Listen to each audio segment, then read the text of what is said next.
The situation is most interesting at this point. The situation is most interesting. What do I mean by that? Well, essentially, I think what's happening is Trump is essentially looking at this in a very precarious way. Let's talk about those tariffs. So essentially, what's going on is it is a blitz. Now, why is this a blitz? Why do we have a blitz with the tariffs? Well, here's what's going on. I think what Trump is doing, and we'll go through each country one at a time to explain exactly what's happening. But essentially, Trump, at least the U.S., has a problem. And the U.S. is trying to fix that problem. And the U.S. is trying to fix that problem by essentially using the tariffs. Okay. So what is he doing, right? What is he doing? But basically, he wants to, the U.S. is looking to fix a problem that it's having. And it's basically the U.S. is losing relevance. And as it is using relevance, it is trying to create a need for investments in the U.S. So let's talk about what's really going on. What is Trump up to? Is he trying to protect the U.S.? Is he trying to collect money, to pay for all this? Is he trying to prop? Is he going to drop some of the friends of the U.S.? What is he up to? Is he going after rising trade deficit? And what is the risks involved in all that?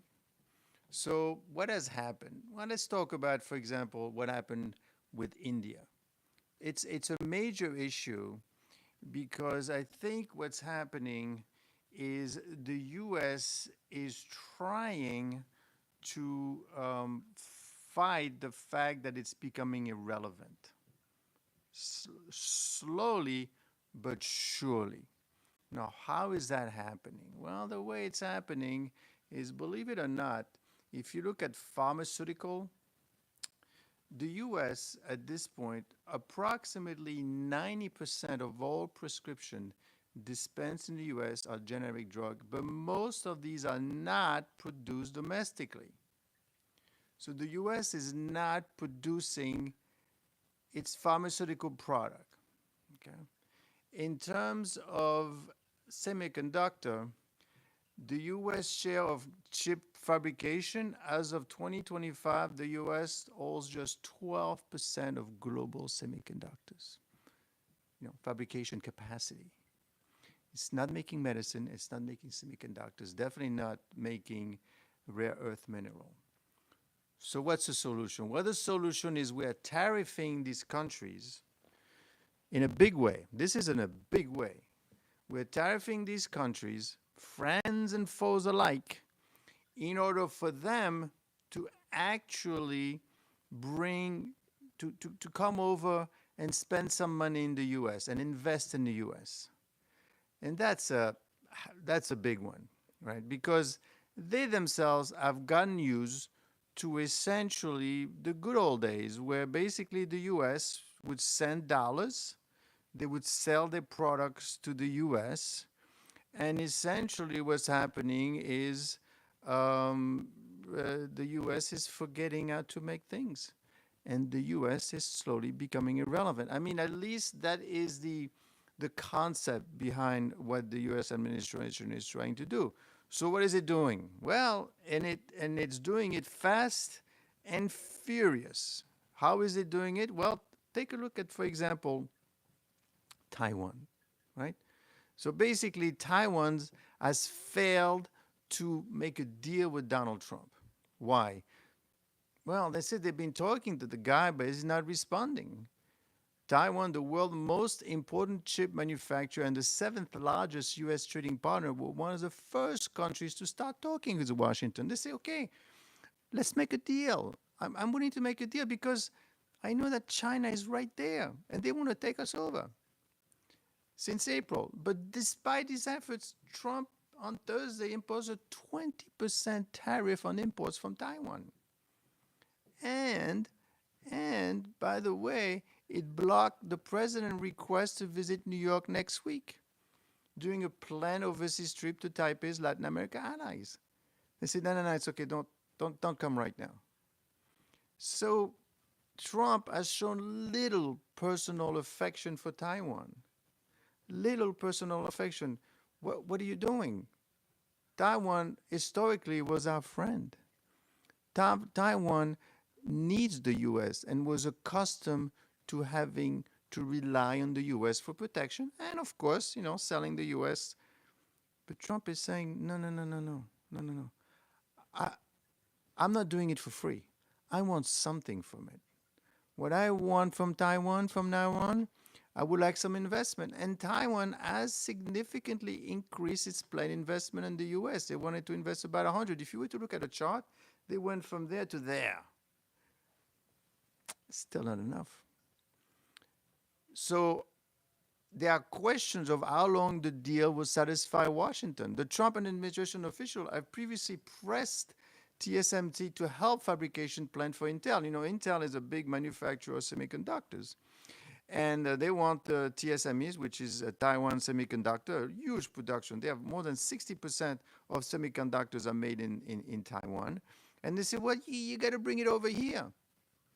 Now, why is Trump doing that? Well, maybe there is a need for it. After all, for semiconductors, and this we're going to deal one industry and one country at a time.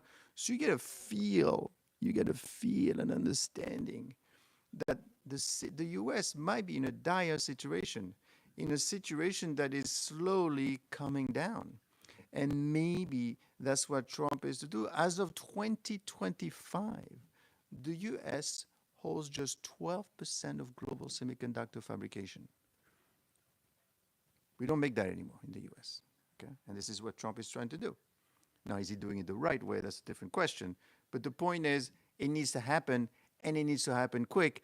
And it just needs to happen with semiconductors. It needs to a bunch of other things. So as far as Taiwan is concerned, they're feeling a little bit of the cold shoulder. They're feeling a little concern that the U.S., what are you doing?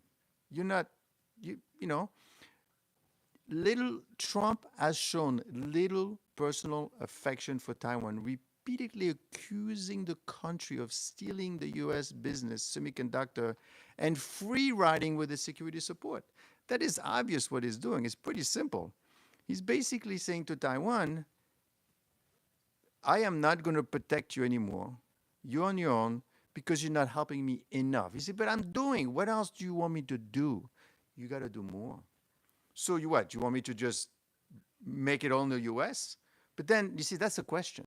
Because if Taiwan does what Trump went there, or the U.S. wants them, I'm not going to say keep Trump saying all the time because it feels that, it's a Trump thing. No, it's a U.S. thing. Because that's happening is they want them to come over to the U.S. and make it. See, but then what is Taiwan's going to do if you guys are going to do? Because I'm willing to give you something, but I can't give you everything. Well, you got to give me everything.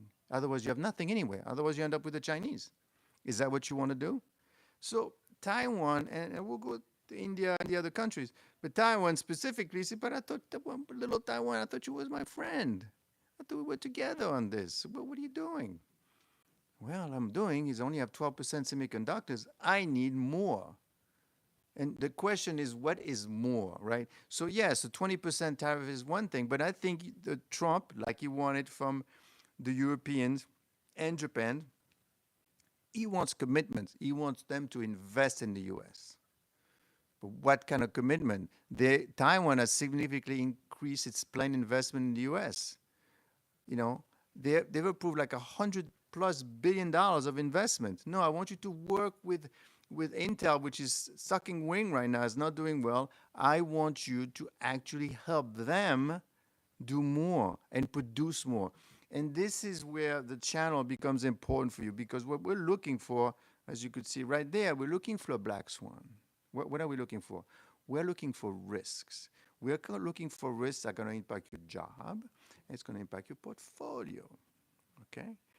And the idea is, well, what risk do we have? Well, the risk, the humongous risk that's hiding, is the U.S. is slowly, as per Trump, but as per the reality, that is a reality, the U.S. is not making medicine, and is not, well, I'm not saying it's not making, but not as much as it should. In terms of pharmaceutical, let me remind you that approximately 90% of all prescription dispensed in the U.S. are generic drugs, but most of it are not produced domestically. So your medicine, not made in the U.S., okay? Semiconductors, not made in the U.S., basically, only 12%. It's a disaster.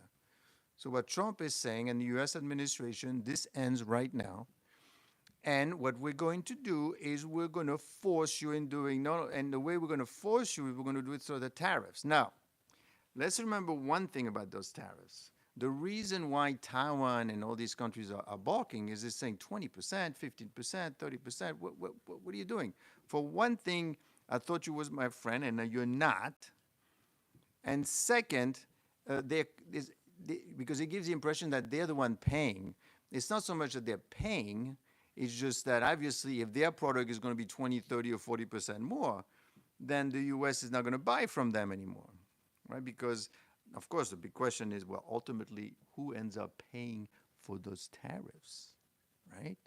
And the idea is they are saying technically that it's going to be the consumer. Hey, no one. Hey, Adash. Hey, everyone. The thing is, here's the thing. What's going to happen is this whole house of cards basically relies on one thing, is that the U.S. economy is still strong. Now, the reason why it's still strong is, because we keep talking about producing, making. Now, don't forget, a lot of what the U.S. produces, and it's not even addressed here, is everything that is service related. So the U.S., so that's a big part of the U.S., right? But the production itself is probably like a third or something like that. But it's still important because it sets a tone. And press is something that I think Trump understands better, right? I mean, you know what a car looks like, we know what a pharmaceutical product looks like, and these are the things that you could tax, because this is not the stuff that we're bringing in, right? We're not bringing services here, right? We're not bringing Google. Google, we're bringing out Google. We bring all the services out. The U.S. is doing fantastic. Why? Because it's an advanced country, and this stuff require intellectual property. So we are very good at exporting. So we're not talking about the exporter. We're talking about the importing of those material. The thing is, you don't heal yourself with Google, right? You heal yourself with medicine, right? You don't have a phone, you don't have a weapon with Prime Video or anything like that, with Netflix, right? No, you need, these are important things that you need to go to this country. And the concern with the administration right now is that they're losing ground. The problem is, just looking at Taiwan is saying, okay, but what do you want from me then? How much is enough, right? How many investments do you want? Because at the end of the day, do you want me to do everything in the U.S.? Well, then there's no Taiwan. And I think what Trump is basically saying, listen, there's no Taiwan anyway. Well, because if I don't protect you, and it was a bit scary. It was a bit scary for Taiwan this week, I will tell you, because the president, Lane Ching, is facing bitter fights internally at home, and it failed to secure a deal with Donald Trump before the August 1st deadline. Why? It has deepened fears that Washington could water down security support for Taipei to smooth relations with Beijing. So what might be happening here, and this is where the analysis comes in, maybe Trump is saying, listen, there's me and there's you, right? The rest we don't really care anymore, those little guys, because we need to deal with each other. So things are getting tight from everywhere. And Trump is trying to deal with China. We'll do a special video on that because there's a lot of things going on with China. And it's not happening. It's not really happening. But Trump is willing to sacrifice Taipei and Taiwan in the process. So Taiwan is going to get a 20% tariffs, and that exemplifies the whole thing. The new rate comes as a sensitive time for Taiwan because the president, believe it or not, you may or may not be aware, um, you might not be aware, but basically Taiwan's opposition parties are fighting internally.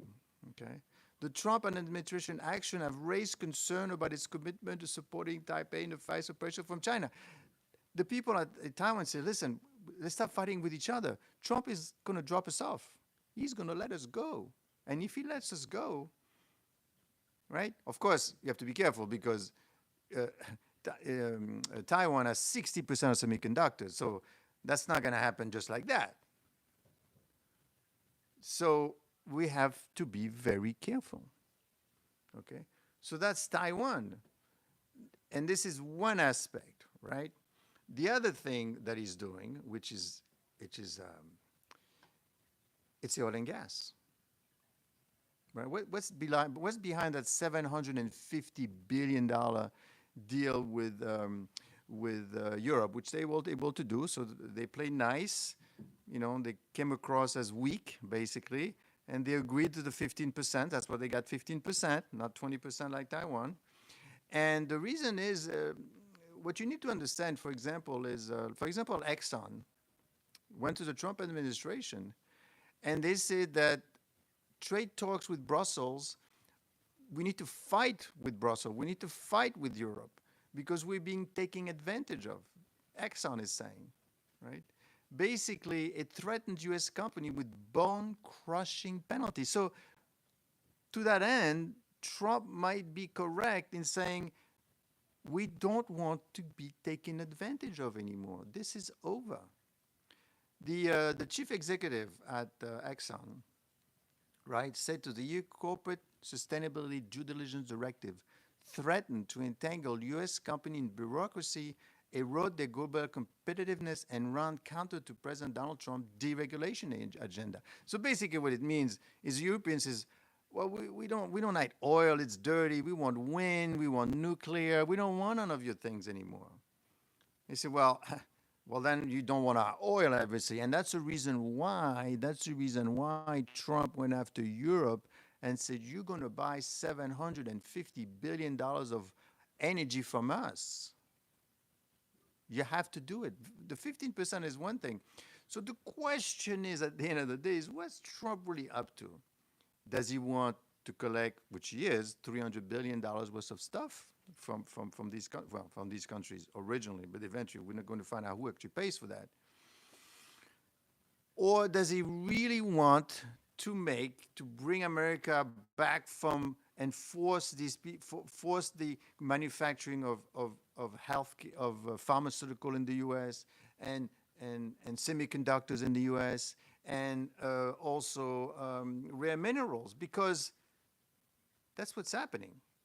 Now, of course, you could say, but what's the big deal? Okay, the U.S. is not just about that. The U.S. is about services. The service industry is huge in the U.S. That's where a lot of money comes from. So that we're still making money this way, and then they make the other stuff for us, the more simple stuff, I guess, the more things that we don't have to produce. And this is kind of the free exchange, because if you're dealing with that with Taiwan and you say, I want more, they're going to say, well, what do you want me to do? Let me just move to the U.S. then and forget Taiwan. Let's close the door and go to the U.S. Is that what you want? Because at some point, right, we have to decide where we're going to be. Trump is saying, I want you to be, whatever you are now, I don't like it. But what do you want from me, right? And the oil and gas people saying the same thing towards Europe, is saying, well, Donald, they're not helping us. Okay, then I'm going to give you $750 billion. Now, of course, like I said before, that $750 billion, these people in Europe don't need $250 billion worth of oil or gas from the US. They haven't spent it that much. Maybe if they don't take it from Nigeria, I know that these other countries, and get it from the US, maybe they get up to 250. But Trump doesn't stop there. Guess what? Believe it or not, Switzerland. What? What about Switzerland? Well, Switzerland also is getting hit with a 39%. 39%. Why? I thought, and Switzerland is shocked because they're out there and they're saying, but I'm sorry, what did we do wrong? I thought we had an understanding, right? They are shocked that they're 39%. I mean, everybody likes Switzerland, right? And Mexico got a delay, that is correct.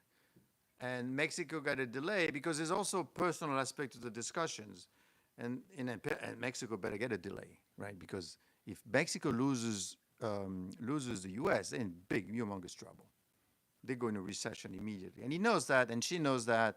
So they're saying, listen, we gotta, but Trump is playing real hardball. Is he playing hardball because he wants the money or because he wants to save the US? So Switzerland, for example, government said its move was a great regret despite its effort to engage the US. Again, there is this mood that, but we're trying to talk to him, but he's not listening. The things you have to understand is Switzerland is a key pharmaceutical industry. And they woke up to the news, right? That suddenly the new rate is higher than the 30% outlined in Liberation Day. Switzerland is paying more than they thought they were going to pay, and that was too high at 31. They're paying 39%, right? So they're saying, no, I mean, Switzerland has been and remains in contact with the relevant U.S. authorities. We don't want to piss more them than we have to, but there's a narrow window to negotiate until August 7th. Now, why is this a big issue? What you need to realize that, remember, Europe is getting 15%, Switzerland is getting 39%, right? Last year, and this is where you got to give Trump some credit, they witnessed a 56% increase in Swiss good trade surplus towards the US. 56%. Why? Switzerland exported 60 billion of goods to the US last year. These were largely, do you know what? What they were largely? Pharmaceuticals, medical devices, and some watches and gold. Okay? So basically, out of 60 billion, gold alone was 11 billion. But still, it's pharmaceutical. So Trump is talking pharmaceutical. So that outcome could mean a double hit for Switzerland big pharma industry, which sends roughly 60% of its export to the US. And here, Trump is basically saying the same thing. You gotta do something over here. Otherwise, you're not getting the US money. So what do you do in a situation like that? And this is very risky. Why? Because Trump the US is basically shaking things up to the point where say, you gotta make it here. But we're making it there. How do you want us to move everything? Well, you got to move everything over here to a certain extent. But what if we can't? Well, then it's not going to happen. What do you mean it's not going to happen? So we're not doing business with Switzerland? So there's a huge shake-up happening here. And it's not just to collect the money, because and you could see, right, what he's doing with the number. When you say 15%, you're saying, okay, I kind of like you. But when you're saying 39%, I don't like you anymore. And then Switzerland said, well, everybody loves us. World War II, everybody loved us. So now you don't love us anymore? Taiwan, but I thought you were my friend.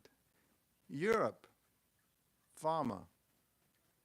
Yeah, Novodisc and Dama lost 69%. The thing is, now of course, all this is true only to the extent where the U.S. has something to offer, right? And what the U.S. has to offer is 25% GDP, and the economy, quite frankly, is doing well, right? And this is kind of what's puzzling the people. And that's why you have to be careful. This is what you have to be careful you're listening to, because the people on the left are basically going to tell you, listen, it's just a matter of time before this whole thing collapses anyway. it's not going to hold. But you know what? Uh, if it doesn't hold, right, it may not be holding anyway. The U.S. might be in a perdition road to begin with not much time. Now, who's going to collapse first? Is it going to be the U.S. or is it going to be Trump, right? And he's trying to stop that. Now, is he stopping it or is pushing everything down further? Because don't forget, some people are saying because of the crypto, he has set the stage for financial crisis by backing crypto. A senior director for China in Taiwan Affairs at the White House warned that the U.S. rivalry with China over AI could escalate the risk of conflict. The world overestimated the disruptive impact of Trump tariffs. They say, oh my God, it's going to, well, what do you mean? No, we're fine. There's no inflation. There's no recession. Everything is great. You people have gotten away with it for so many years, and you've taken us for granted. Now it's time to, but be careful. It's like somebody that's staying in a corner is being abused and picked on at school. Now he's turning around and he becomes the bully. Or is he just saying, well, I was going to go down anyway, so I got to do something. If I don't do anything, we're all in big trouble. And of course, you're saying, well, all right, so what's going on with the U.S.? The U.S. doing quite well. Yeah, yesterday there was a situation with the Fed chair that came out, and they said, we're not going to raise rates because we're concerned about the inflation. There are 2 dissent. I believe there's 3 dissent. 3 of these people say, you're crazy. The U.S. is slowing down, and we got to do something. You have to lower the rates. Well, today, some numbers came out, okay? And in the U.S., and the labor market suffered a sharp slowdown over the past 3 months. Numbers came out, right? Meaning that markets slowed sharply over the past 3 months according to data released today. So it intensified pressure on the Federal Reserve to bow down to Donald Trump's call to slash borrowing costs. Right? He's saying, listen, forget inflation. I got this under control. You people are supposed to take care of employment. And employment today, if you were to look at a chart, it's like that, slowly. Of course, the Fed is a bit biased because the Fed seems to be looking at large data because, you know what? When you look at the unemployment numbers, it hasn't changed that much. But the world's biggest economy added just 73,000 jobs in July. Right? While hiring figures for May and June were lowered by a combined 258. The 106,000 posts added from May to July mark a plunge of more than 380,000 added jobs in the previous 3 months. So it is weakening. And Trump went nuts yesterday. He says, too little, too late. Jerome is too late is a disaster. Drop the rate. The good news is the tariffs are bringing billions of dollars in the U.S., but you're not. So Trump is fighting that battle as well, basically saying you got to lower the rates because the reason he's concerned, the reason that these people are concerned, and makes total sense, this whole thing only works if the U.S. is not in a recession and is strong. If the U.S. goes in a recession, then what do we need you anyway? You guys can't buy anything from us, so who cares? We're not going to invest in you. So he needs the U.S. to lower the rates to basically prevent any further decline in employment. If you have no jobs, then you have a recession on your hands. The risk, of course, is they say, no, what you have to worry about is the thing that you're doing with the tariffs, you're going to create inflation at the same time. Right? And then, of course, it depends who you're listening to. I mean, I was listening to, if you listen to some of the news, you could see the bent, right? And the bent is Trump is wrong, inflation is going to attack, is going to come in, and it's going to bring everything down. The house prices here in Denmark are going to collapse in sometimes like 2008. The thing is, you need to play ball with the U.S. and vice versa. But in the past, quite frankly, if you look at the numbers, I mean, you don't have to be for or against Trump. The point is, over the years, semiconductors production has gone down, pharmaceutical items have gone down, everything has gone down to a halt in the U.S. The U.S. is not making anything. So what's the big deal? Well, if you don't know how to make it, then that's a problem. because you may need these things, as we've seen in what happened with COVID, right? Now, of course, you say, well, let's just invest, but it's not that simple. Why is it not that simple? It's not that simple because take a look at semiconductors. The U.S. force has a major labor shortage, the U.S. needs 300,000 more semiconductor engineers by 2030 to staff its fabrication. So even if Taiwan Semiconductor says, okay, which belongs to Taiwan, and basically says, okay, let's have the U.S., it needs 300,000 semiconductor engineers. The U.S. remains heavily dependent on foreign supply. That is a fact. You like Trump, you don't like it, that's a fact, okay? And that's why the Epstein file, as mentioned by co-cider, is a problem, because the last thing Trump needs is a problem with the economy, and that's why he's trying to deal with it with the Fed, which is, most of them have been appointed by Biden. I hate to say it, and somehow they don't want to lower the rates because they say inflation is going to come, inflation is going to come, inflation is going to come since April, May, June. And of course now, and this is why he wants to get rid of it, is the Epstein situation, because frankly, you know, if this thing explodes and if he loses the power, this whole thing goes to, you know, south. Now, what has been happening, as you could see, overall, the U.S. is basically losing the battle of making things. They're making less and less and less and less. Now, to even Biden noticed it, right? That was the idea of the CHIPS and Science Act. You know, federal support, $39 billion in subsidies, investment tax credit. No, the $39 billion, release the damn file. $39 billion in subsidies, quite frankly, where do you think they get the money from? By borrowing more money with treasuries. So even Biden realized that we aim to raise U.S. fabrication share to 14% in 2032. It's only 12% of semiconductors. So even Biden said we got to do something. The thing is how quickly you want to move. And as you could see, Trump moves a lot faster, and in the process, you know, if you're a little bit of Taiwan in the middle, say, but hold on, but you were my friend for so many years. What are you doing? I can't. I don't have time. I'm going to run over you. And the thing with the Epstein file, you got to be careful, right? Because he's telling the MAGA people, guys, really? Do you know what's in it? Do you realize that if this thing explodes in some fashion and I lose control of this situation, the U.S. is going to go down even further because these people are not going to fear us because I am going to lose control. I'm kind of telling you what the thinking is because what we're doing here, we're not reporting the news, right? We're trying to figure out what's going on behind. And please subscribe to this channel because what I do on a daily basis, I look for items such a black swan that nobody pays attention to, but it will impact. Like right now, the stock market is, how is the stock market doing? I don't think it's doing that well today. Oof. No, the market is not doing well. Market is down 500 points. The market is down, everything is red. Everything is red. By the way, this could be an opportunity to invest, which I will, because everything is cheap. Oh, well, hold on.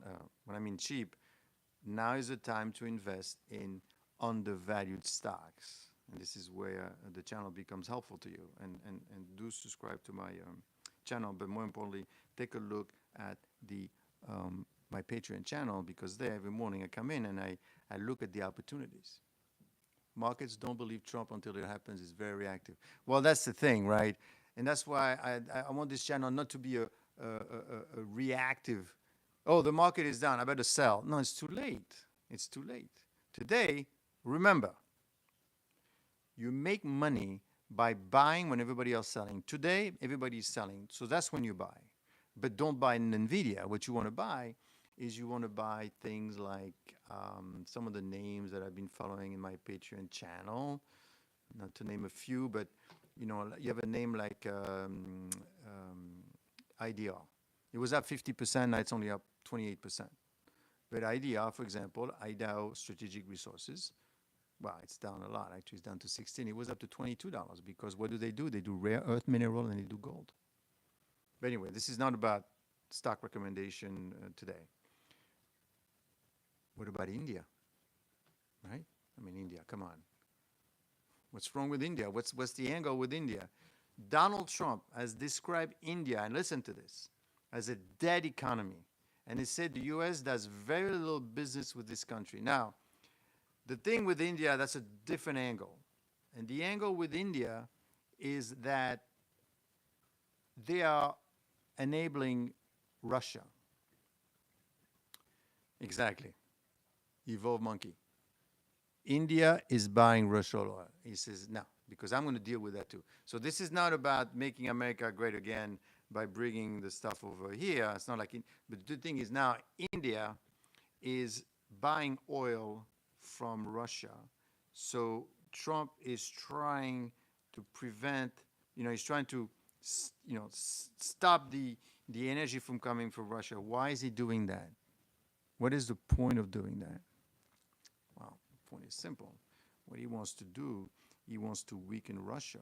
And what it is, one thing that you have to realize, so there's two concepts. There's a concept of making the U.S. relevant again. I'm not going to call it making it great again, but relevant, but also preventing from that area in Asia to just deal with each other. Remember, Asia, China, Taiwan, all these countries are about 10% of the world, but 50% of the population.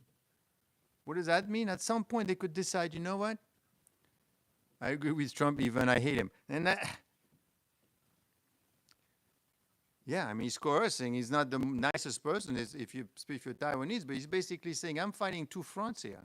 I don't want these people to stay together and start doing business with each other, meaning that India start dealing with, don't forget, India is BRIC, Brazil, Russia, India, China, right? They want to get together, say, why don't we just do our own business in our area over there? Forget, we learn everything we want from the U.S. We know how to do semiconductors, rare earth mineral. We don't need the U.S. anymore. Let them go, even South Africa. And that's why South Africa got a beaten when they came over to the U.S. So what Trump is doing with India, by being quite rude and crude, I guess you would say, it's a dead economy. Well, I thought it was friend. Remember when he was shaking Modi's hand in February? Does very little business. We don't need them. It's the world 5th largest economy, has two sides hit on impasse over its threat with a 25% tariff on Indian goods. Trump is winning. Trump is winning. Trump is winning. Well, he's kicking butts. Okay, we got it, Richard. Jeez. The U.S. president is writing in his social so they attack India alongside a long-standing defense and trade partner, Russia. So listen, this is enough of this. Okay, Russia is kicking the crap and is bombing Ukraine. So we got to stop that. The thing is, obviously, you've got to be careful because it depends how these countries are going to react, right? Because it's going to be tough for them to react against the U.S., meaning they could say, well, you know what, forget the U.S., I'm going to deal with Russia and China, and we do our own thing, which is always a concern. There is such a thing called the circle of Valery Pieris, right? There's a thing, okay? 10% landmass, 50% of the... And India and the U.S. trade goods worth more than $129 billion in 2024, and the U.S. is India's largest trading partner. He's saying, I'm your trading partner.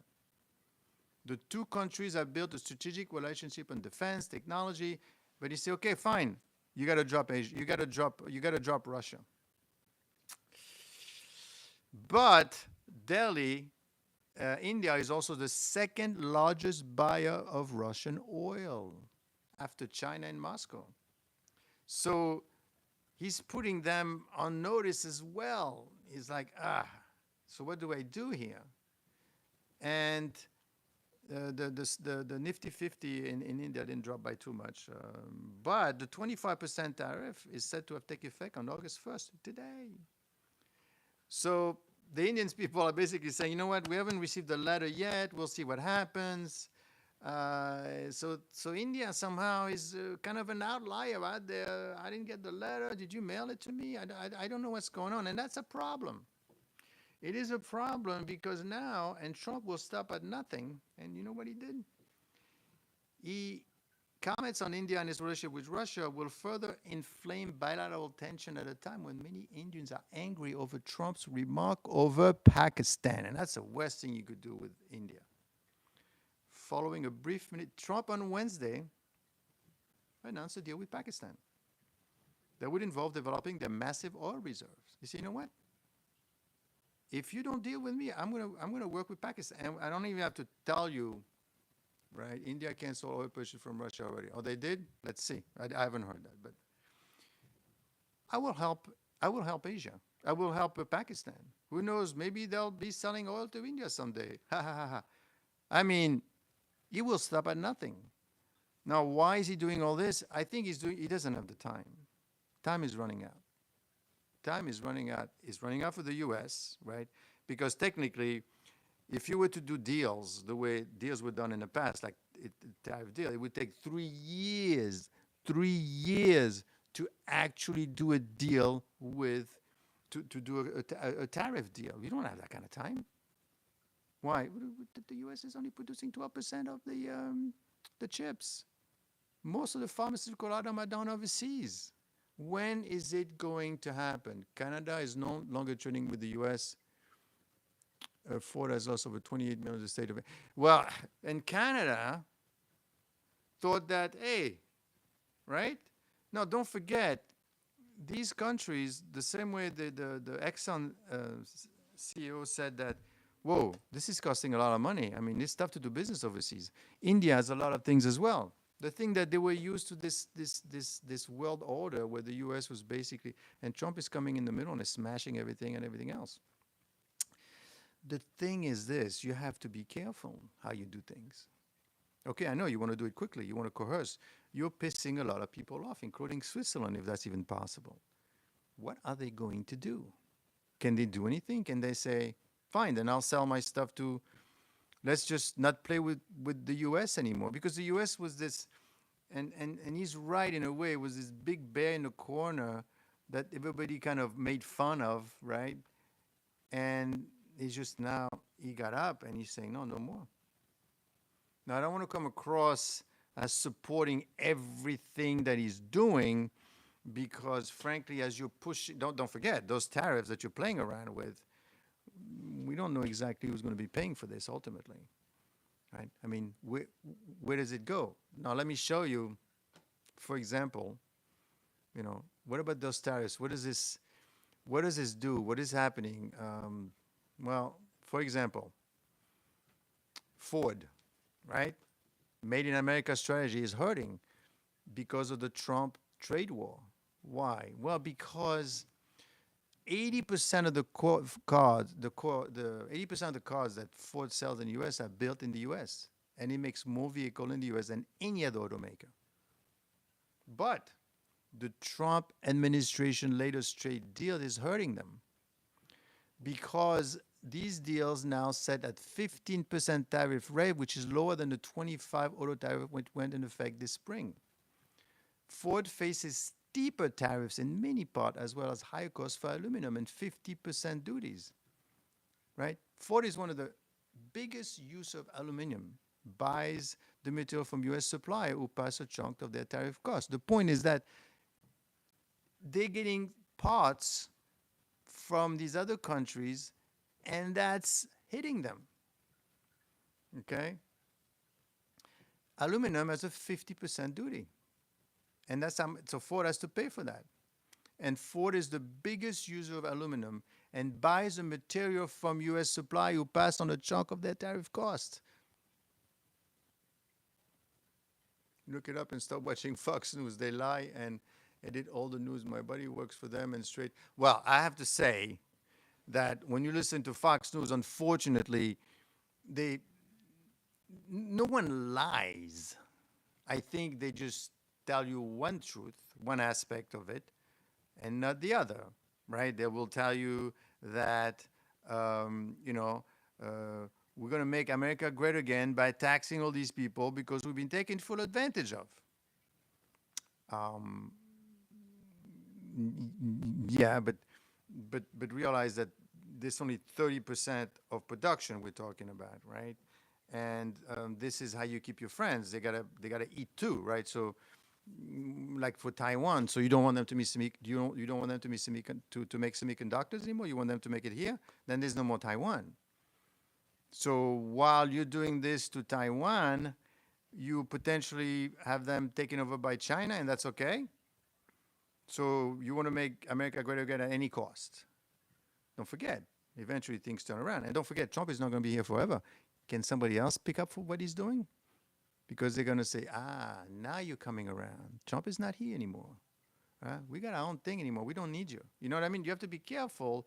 The long-term implication of being so using the tariff in such a fashion, you have to look the long term, and this is what this channel is about. I'm not here to promote one side or another. I'm trying to figure out what are the risks involved here. And I'm concerned that the risks are coming up from everywhere. The risk of losing Taiwan to China, fine, I don't care because they're not helping me anyway.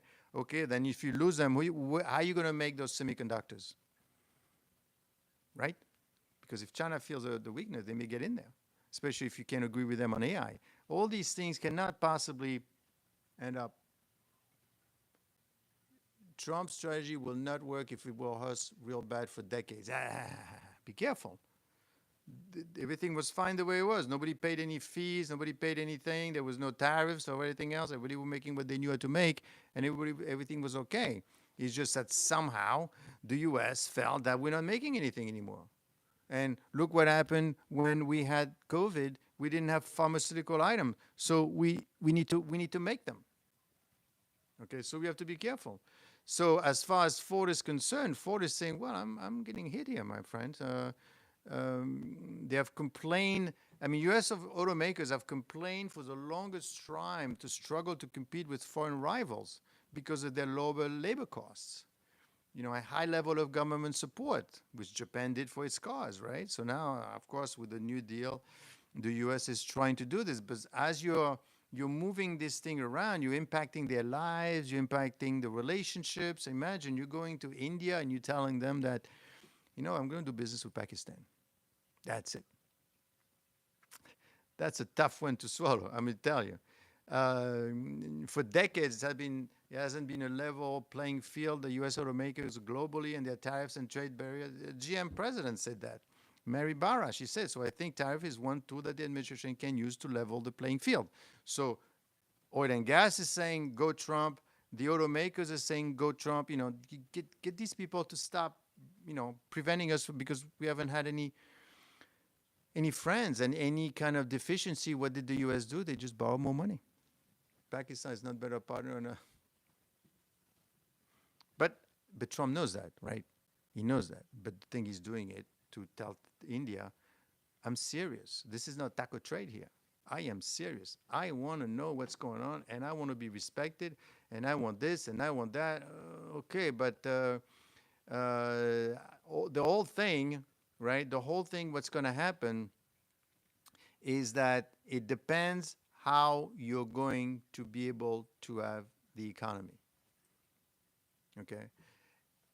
And Trump needs the economy to keep going, right? Because he's got something to bargain with. Otherwise, if he loses the economy, you know, I don't need to deal with the U.S. I mean, you can't buy anything from us. You're in a recession anyway. So, and it's not so much it's perverse, right? Because what's happening is if the people in the U.S., because of all the turmoil, feel that there's going to be a problem and they stop spending, then you put yourself in a recession. And the thing is, the latest numbers, the latest employment numbers, and you have to be careful who you're listening to, but basically, and that came out today, like the job openings are declining at small firms. Now, of course, you know, it depends who's reporting the information, right? The job market is still good, but it's still getting better for workers at small firms, while openings are declining and raising are becoming more scarce. They're saying, well, there's a bit of a concern. And the numbers today that came out from the BLS, which is the Bureau of Labor Statistics, seems to indicate that there's a bit of a slowdown. The biggest economy added just 73,000 jobs in July. That is low. That is low. So what does that mean? It means that, and of course, it could be tied to the fact that the tariffs, GM took $1 billion hit for those tariffs, right? Well, they took the hit themselves. They didn't pass on to the consumer because they don't want you to spend more money on a car, but that could be coming soon. Small firms are the largest employer. Yes, and that's a problem. I know people are looking for jobs all the time, but Evil Monkey is right. Most of the small jobs, I think 90% of business are small company business. You don't want to lose those. But then if you're a small company and now you're getting hit with the 50% tariffs on steel and you need it to build whatever it is that you're making, I would like to thank Take Fushai. He has no idea how any of this works. He's just listened to. Well, I mean, he doesn't know everything, but he knows, and you could see because I've shown you that the U.S. is only making 12% of semiconductors, and almost 90% of the pharmaceutical are made overseas. So you have to do something. And the way I'm going to do something is I'm going to stop spending money towards them. I'm basically, because at the end of the day, what the tariff means essentially is it's becoming too expensive to do business with you. Like that's why Switzerland is concerned with 39% tariffs. Now the medicine that you're going to order from Switzerland is going to be 40% higher. Well, someone has to take the hit, Either it's the people, you, or it's going to be the wholesalers. Who's going to take that hit? And maybe they don't want to take the hit, therefore say, I'm not buying, it's too expensive. Okay, then where are you going to get your Claritin? Well, let's make it in the US. Well, not today. You can't make that today. So basically he's telling them, okay, you know what? Give me $500 billion and build a plant here, or give me some money and we could invest or whatever, so we could do it in the US. But then they also know that, but if I'm doing this, what's going to happen is what? Then you're not going to need me anymore. How do I know if you're going to drop me at some point? Well, the same way you're going to drop me anyway. You know what I mean? So it's a very, very perverse relationship between all these countries that they would find the way it was while the U.S. was making nothing. And, well, I shouldn't keep in mind, okay, when I say make nothing, the service economy, and I want to double check this for you, but I believe that the service economy in the U.S., the service economy share of the GDP in the U.S.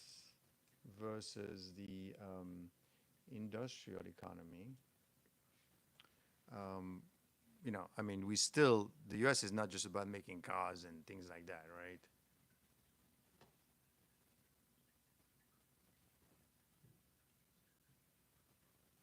So the service economy versus GDP is about, from what I could see, I think it's about 30%.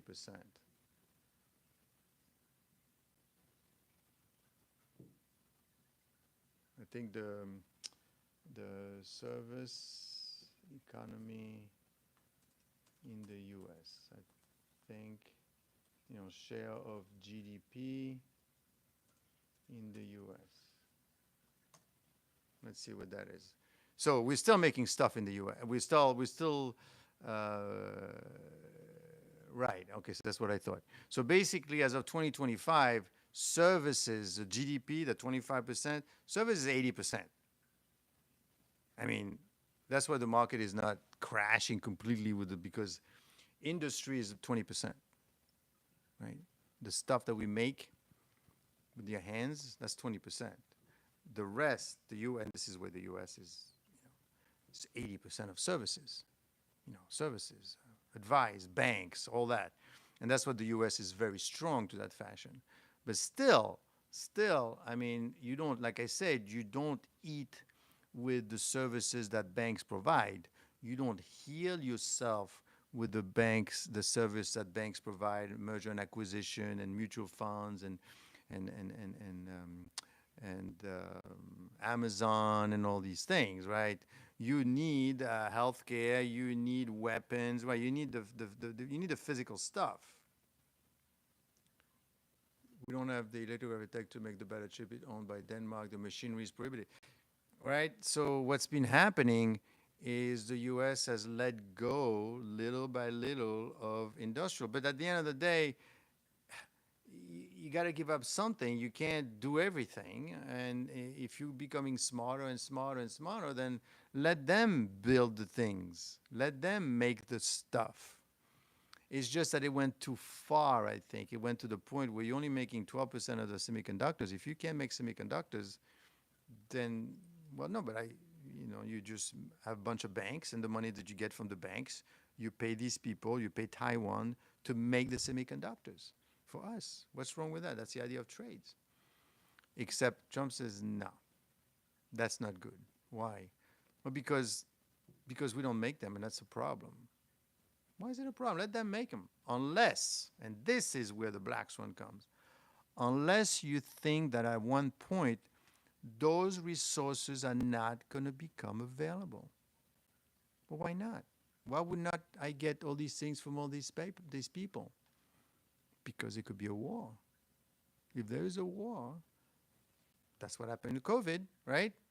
China said, I know I can't send anything, can't ship anything, because not that I don't want to, but there's no, everything is closed. We can't, so what, we have no pharmacy, we have no masks. And someone said, well, that's a problem. We have no chips. We can't ship the chips in this country. No, the semiconductors. No, because we can't because of COVID. But suppose there is a war, right? So if there is a war somewhere and you can't bring in the thing, so the concern, my dear subscribers, don't forget to subscribe and join the Patreon channels as well, is that if there is a war, then you don't get anything. Then you have no, you don't have your pharmaceutical item, and you don't have the semiconductors. You don't have any of those things. Of course, the cost of doing this and bringing these things back to the U.S., you're seeing the cost right now. And the cost is that you are upsetting a lot of people. I mean, it started in January, in February, when J.D. Vance went to Europe. He says, yeah, I know we stormed the beaches of Normandy, but we're not going to keep doing this anymore. And we're not spending 5%. You guys are not spending our money to defend yourself. Defend yourself, because we don't want to do it anymore. And that was the first shock. And then the second shock with the tariffs. But why are we doing this? I mean, these people are not just waking up in the morning and say, I want to do this. They've got PhDs, they've got people thinking, which I would like us to get into that mode. They're thinking ahead of time. And they're saying, listen, what's happening, okay? The big picture is this. There's going to be a world where you're going to have China, and you're going to have that landmass where everybody is going to be around, and China will rule the world with India and with Russia, which is basically BRIC, and then the U.S. is going to become irrelevant. That's what's happening here. And we can't have that, right? Because they were used to it. But now the U.S. said, no, this is not going to happen anymore. We're not going to do that anymore. But the thing is, as you're doing that, it's like you're trying to fix something, but as you're getting to that thing, you're breaking a bunch of things as you're going through the store, basically. Oh my God, I want this wonderful statue over there. And as you're walking by, you're hitting the glass, you're breaking some glass here and there. Oh, I got it. And then once you hold it and you turn around, you're going to see what you broke, the crystals, and you broke the little Taiwanese crystal thing, and you upset the beautiful Switzerland watch, and it's all broken now. Well, I'm sorry, but I want to make sure we are relevant. And but now everybody's pissed at you. So, and this is the beauty if you don't like what the administration is doing, because whatever happens, you could say, well, it didn't work. I mean, sure, you're America great again, but now nobody wants to do business with you. Look what's happening with Canada. 80% of these people in Canadian They're not traveling to the US. How much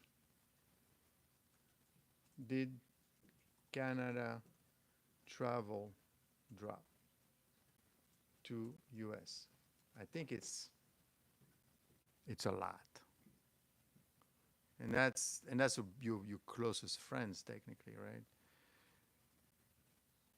right? In June 2025, Canadian return trips by car fell 33% compared to June, representing nearly 700,000 fewer trips. In May, declined by 38%. Overall, Canada land crossing to the US has been down 20 to 40% since the start of 2025. And in terms of plane, 24, 14, Canadians don't want to come to the US anymore. 195 countries, China is just one. Yes, but it's a big one.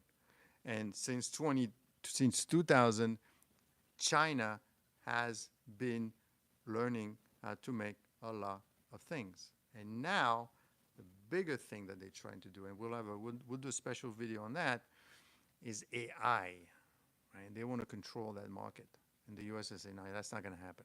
We're not going to lose. We lost the Chinese. We lost pharmaceutical. We lost pharmaceutical. And then after that, we're losing semiconductor. We're not going to lose the AI race. And, for example, they allowed, the only thing is China is saying, but what can you do really? The only thing good that you have is NVIDIA.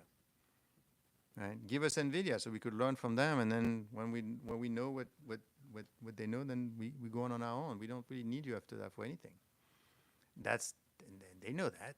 I'm sure Trump sees that with, not Trump, but all the people around him is, listen, soon they will know how to make everything and they won't need us. Okay? And then they're going to sell to India, and they're going to deal with Russia, and then they're going to decide who it is, what they do. If China never creates anything, they only reverse engineer. Well, yeah, but the point is now they're doing it just as well as the US.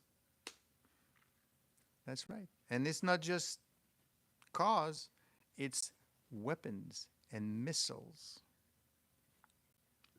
Our CEO signed deal with Russia for better condition, sharing process and tech. We played ourselves. China took advantage. Yes, that's, and I'm not the only one saying that. Even the former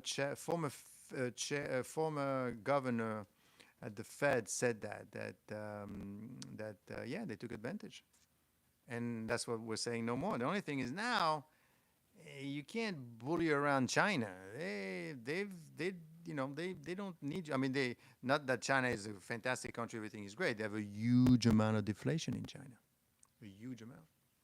So that's a concern, but at the end of the day, and that's what happened. That's why Trump was in India and saying, you know what? Who needs your dead economy? You do a little business. Yeah, you suck. And you know what? I'm going to do business with Pakistan from now on because I want you to stop doing business with and buying stuff from Russia. But there's certain things that this is why he's selling out AI chips to that. Well, some rando, he's trying to do that, right? He's not selling AI chips to them. He's saying, I give you that, but I want the rare minerals. I can't give you the rare minerals because if there is a war, then you could make weapons. And that's why they went, literally, I'm telling you, they were there a long time. They were there a couple of days ago. Not there, they were in Sweden. And they agreed to disagree. They agreed to postpone. They agreed that, okay, we need some more talk. Let me talk to Trump to see what he's decided. And he's saying these people are not going to budge. This is not Europe, right? They don't need us. And the thing is, at some point, we don't sell AI chips to Russia or China. No. It changed recently. The thing is, what's happening is they're going back and forth, and maybe that thing that China was going to do, this will precipitate everything.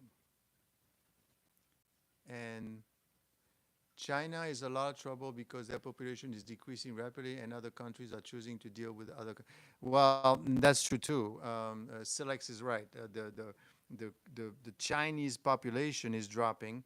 There's a huge amount of deflation. Now, the reason they're able to hold this thing together is because it's a communist country, right? I don't think you want to walk around and say, I don't like what you're doing. You get into big trouble. But, I mean, this is a lot of people you got to maintain, right? So what China is trying to do is the same way Trump is trying to do, but the Chinese way is, okay, well, this is all for us, and what's in it for us? And the Trump is saying, what's in it for me? Well, you're not supposed to. The U.S. was never like that. You weren't about just doing things for yourself. You were supposed to help Taiwanese people and help Taiwan and like Europe and like Switzerland, right? Why are you upsetting everyone? And India was your friend and all that. What are you doing? You're thinking only about yourself. Well, I better, because I'm being picked apart slowly but surely. And meanwhile, China is getting stronger and stronger and stronger, because this whole thing at the end of the day might just be about that. It's not so much make America great again, but prevent China to become greater than America, because it's happening. And it's really two different ways of looking at the world. Is the way of being free and have laws, is that better than being more like a dictatorship? Russia, for example? Well, they're not doing that great. Well, actually, as I've just shown you before, they're producing more missiles and more tanks than the US. Well, but they're not making other stuff, and they're not having that much fun. Well, I don't know, but once they decide to expand, and don't forget, it's after the will of one ruler, we might be in trouble. So the risk that we're seeing right now, the concern that everyone has, is that all of these things are becoming more and more of a problem for everyone. And that is what we need to worry about. Okay. Don't forget to join the channel, because what we do is we monitor all of the risks that are involved in the world right now. Literally, we're looking at the U.S. economy, and frankly, today we might have some sobering numbers. A little bit concerned about what's happening with the employment. A bit of a weakness. I mean, it's still, the unemployment is still at 4%, which is great, but there may be some situation with that. The second thing is the stock market. Stock market is taking a dive today, and we're always concerned about that. So what do we do when we have a situation like that? Well, we want to invest in, more, we want to invest in stocks that are doing probably better, that are undervalued. Trump wants to get rid of Powell. Well, that's another risk that we have, frankly, because he doesn't want to deal with the fact that Powell does not want to lower rates. Is he going to lower those rates? He's saying no, because inflation is there, and I got a problem with inflation. And you say, but there is no inflation. Meanwhile, you are weakening the economy. And today, employment, don't forget, the Fed is supposed to watch for employment as well, right? The Fed is supposed to make sure that we have full employment as well. Is that what they're doing? Not so sure. I think that the concern that they may have is that the Fed, and of course, and unfortunately with this situation, it's tough.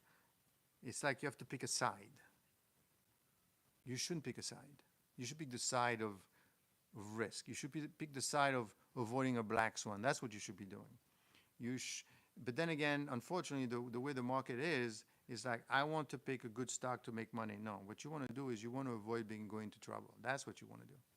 Because as you see today, everyone goes down at the same time, right? The stock market is America Business Bank, and it's very dangerous. It is dangerous because, as you notice, when the market drops, everybody drops at the same time, including if you're NVIDIA or Tesla and all that. So what's the point of that? Well, that's the point. You want to avoid being in a situation like that. So you need to understand what's happening. And how are you going to know what's happening if you're biased one way or biased the other way? You kind of have to you have to live the life in the middle, right? So that you could see what's happening. Because if you're upset when people say, "Wow, look at Trump, he's doing so great." Well, I don't like that. Well, but what is he doing? He's trying to, bring back some industries in the U.S. because you're not making anything. But who cares? We don't need to. Just we have enough. We have enough services. Like I say, 80% is services. So we don't. We need to make semiconductor for. Well, what if tomorrow you don't have any? Well, why not? We give them money. Well, maybe they don't need your money anymore. And what do? You could starve without anything. You can't eat with paper because that's what we have, the dollar, right? The strength of the U.S. is the dollar, the ability to say, look, I have a dollar and that's worth something. That's worth a lot of money because everybody wants it. But if tomorrow they don't want it, and what's happening, the concern is that China slowly but surely, that's a major black swan, is basically, I don't need it anymore. Every import makes us money. Well, we shall see. I mean, and that's why basically Trump also wants to have a lower, a weaker dollar. Yes, that's true. It's okay because it's cheaper for a company to buy for U.S. product. The only thing is, if the dollar is too weak, then it's going to be made weaker when it's time to refinance the debt that we have. And that debt is going to keep growing and growing and growing. So that could be a lot. Okay. Now, the thing that's also happening is, I mean, the Trump reignites global trade war with sweeping tariff regime. I mean, that's from Canada, crucial exporters to the U.S., such as Taiwan, the world's most important semiconductor, will incur steep new levies. Trump also raised tariffs on Canada, an ally and major trading partner, to 35%. Taiwan, who's relying on the U.S. for its very existence. Canada, just up north, 35%. And it is becoming a problem. Now, the question is this.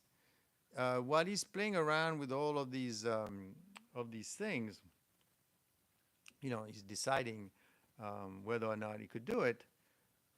Can the U.S. do these things?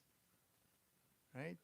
The U.S. Court of Appeal on Thursday, they heard oral argument in a challenge to President Trump worldwide tariffs.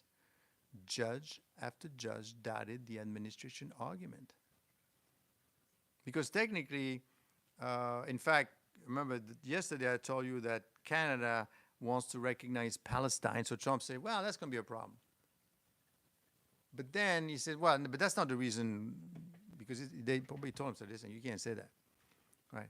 You can't say because they like Palestine, that's why you get 35%, because we're going to court. In fact, they went to court yesterday. Okay? The administration says a 1977 International Emergency Economic Power Act grants the president sweeping authority tariffs to improve the tariffs. The 11 judges were mostly skeptical. He said the law is written broadly to let the president regulate the importation of foreign property if he declares a national emergency for any reason. Then it becomes the interpretation. Now, is there a chance, and this is where on the left they think that, well, what's going to happen is he's not going to be allowed to do that. So what are they going to do? They're going to send the money back? Are you serious? I heard that this morning, that they were going to send the money back in case, the judge, no, it depends on what the president decides. I think we have an emergency. So therefore, I am charging you. Of course, you can't say that you have an emergency because Canada is, wants, but basically he invoked a fentanyl emergency to slap tariffs on China, Mexico, and Canada, and later declared a trade deficit an emergency to justify that there is a deficit. The judges weren't buying it. Why would we read tariffs into that statute? So they're going back and forth, they're arguing. It gets complicated, but the point is that they are going after that aspect. Our law says that one person wasn't allowed to make taxes, but that's exactly what it is. He says, no, it's an emergency for me. Why is it? Because I think it is, and I have the right to say it. And meanwhile, they're listening to me, right? And that's why nobody did anything forever, because it would take forever to actually be able to decide on these things. And that's a problem. And of course, so that's kind of what some people want to go after to maybe stop this thing, which cannot be stopped. And the other countries are already going by it anyway. But, but what's going to happen is the issue you're going to have is the Epstein story that's right in the wings, waiting to hear. So Trump has really three issues. The first one is obviously the economy. The economy needs to be strong in order for it to continue. There is kind of the law about the tariffs, but that's not going to matter. And then the other thing is the Epstein story. If these things are clear, theoretically, what should stop him are the Democrats, right? You should have someone here say, what are you doing? You're upsetting everyone. You're upsetting the children. You shouldn't be doing any of those things. But frankly, the economy is doing well. Epstein thing is going to go away, and the law is probably not going to come through. Oh, that's what you think. They're certainly trying, right? There was a judge. It says you are asking for unbounded authority to impose tariff. Unbounded authority. That's what the judge said. The Constitution doesn't let him command the trade ties. Is this going to become a thing at some point? Are they going to be able to stop him? I don't think so. For the simple reason, if stopping him would mean that you have to reverse everything. You have to send the money back. How embarrassing is that going to be? You know what? Trump made a mistake. We should have never collected that much money, so therefore we're going to send the money back to you. That's not going to happen. And of course, the question is, the thing that they're saying is that Trump is seeing emergencies everywhere now. There's emergencies everywhere, right? So the judge are deciding whether or not we need to stop him because it's too much. It's out of control. And because you're seeing emergencies everywhere, and you're basically upsetting the children, the Taiwanese children, the Swiss children, the Indian children, we're not ever going to be able to recoup from that. And the argument on the other side is, yeah, but we were losing the house anyway. We don't know how to make things anymore, okay?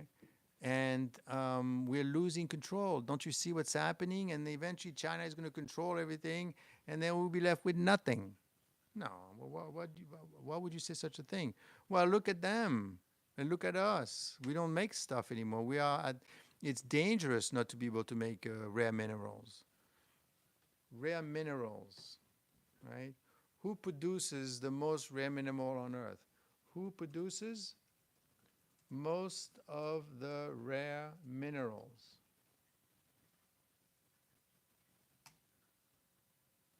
Dominican Republic is a major supplier of cane sugar. Well, that's nice. All political parties. Okay, listen to this, okay? And that didn't happen overnight. That took a while, but it did happen. China dominates the global rare earth supply. 70% to 90% of global production by volume, depending on whether you are measuring mining or processing. 70 to 90%. It also controls over 90% of the processing. The US produces 12 to 15%.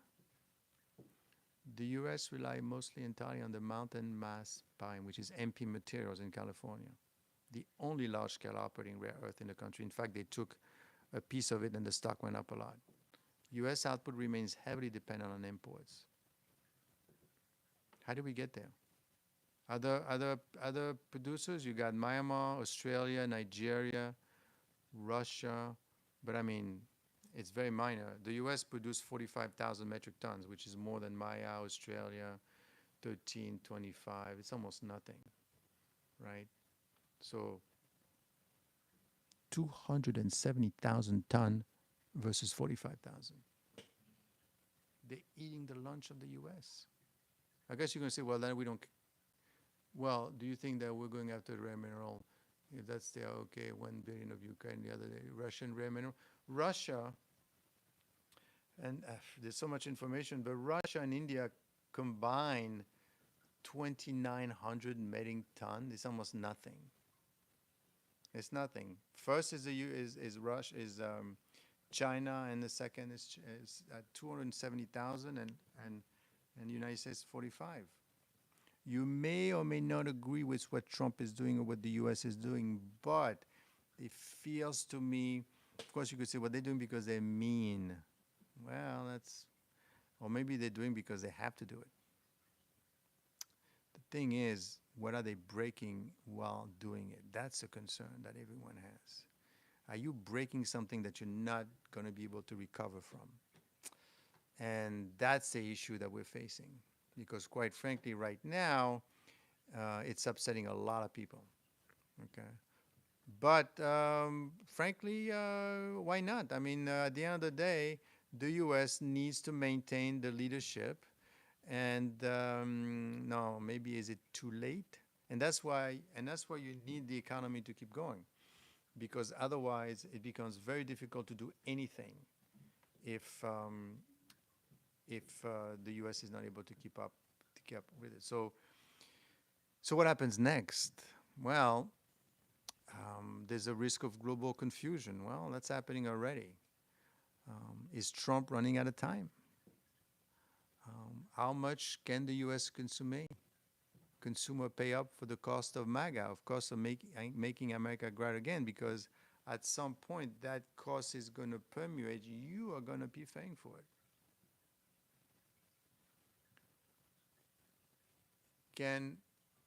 Okay, Carmine is asking, can Russia give a real compelling reason for the war in Ukraine? Yes. What they did, they basically said, and let's understand their point of view. They basically said, and if you know anything about Putin, right, the president, Vladimir Putin, you need to understand that he is a very, very strong, and it's something that he has in common with China and in common with Trump. He loves this country very much. He wants the country to be great again. Right? He said it himself, and look it up. The worst thing that happened to Russia is when the fall of the USSR. That was the worst. Okay? So now what he's doing, he's bringing it all back together. And unfortunately, whenever you say make something great again, like, Germany in World War II, that ends up usually in a war, because you cannot all make each other great again at the same time.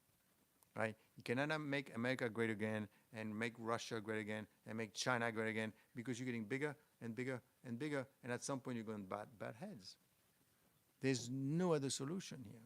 So what did Russia say? It said, please stay away from my borders, meaning NATO. And NATO got closer and closer and closer. Now, of course, you have to understand, why did they do that? Well, there's lots of interest, right? Because obviously, if you're close to a weapon manufacturer, there's going to be reaction. You're not fighting the stuff. You could sell more weapon. You could make more money. Who knows what actually pushed them? But the point is, the fact is, they got closer and closer and closer. You could have stood away. I mean, did the U.S. like having Cuba next door? Right? So that's kind of the reason that's being given. Of course, you're going to say, well, that's it. Of course, then the people that don't like it say, well, he's trying to invade Ukraine. And now next he's going to go to Europe, and then he's going to take over everything. Right? You don't think that. I mean, don't forget, Europe has the atomic bomb, okay? So I don't think he wants to get too close to Europe either. But the point is, that's what's happening, and the world now is being driven by the like of Trump, who has a tendency of, it is acting in a boisterous manner. I mean, when you call people like India, right, and you said that basically you're a weak country, and when the Taiwanese, I mean, they're saying, but we're trying to deal with Trump. He's not listening. He said, well, right now he's busy with something else. He wants to monitor this relationship with Russia and with China. Don't forget, at this level of involvement, what they're doing, they're mostly thinking 2, 3, 4, 5 steps ahead. And you're going to piss a lot of people. You're going to upset. I'm sure this conversation probably upset a lot of people because they don't want to hear certain things, or they feel that way because you're this way or because you're that way. No, it's not that. That's the facts. And unfortunately, um, the way Trump is going about it seems to be working right now, right? What's wrong? I mean, the market is up, except for today, but the market is up. The economy is doing well. Everybody's paying up, and nothing is being passed to the consumer, and inflation is not moving. So what could it be wrong? But usually, when you go that strong, that fast, you can't possibly hold all the cards. Basically, at some point, I mean, you could see that they're trying to stop Trump with the emergency with the judges, and well, then he'll go back um, but right now the market is down because of the tariff blitz because everybody got hit, right? And of course, gold keep going up, and that's always. Um, so the good news is this for you. Okay, the good news is because the job market is cooling. So if you want to buy a car and you're definitely going to be have lower rates in September. Okay, um, of course they're going to come back again. They're going to say, well, maybe I tell you, if the Fed doesn't lower rates in September, then we're in big trouble, because that latest job number is weak, is very weak, and I don't know what they're looking for. Um, looking more. Well, the thing is, you really don't know what they're looking for, right?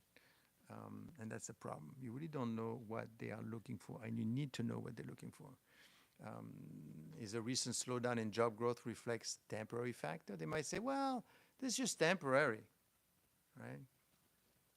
Stable coin.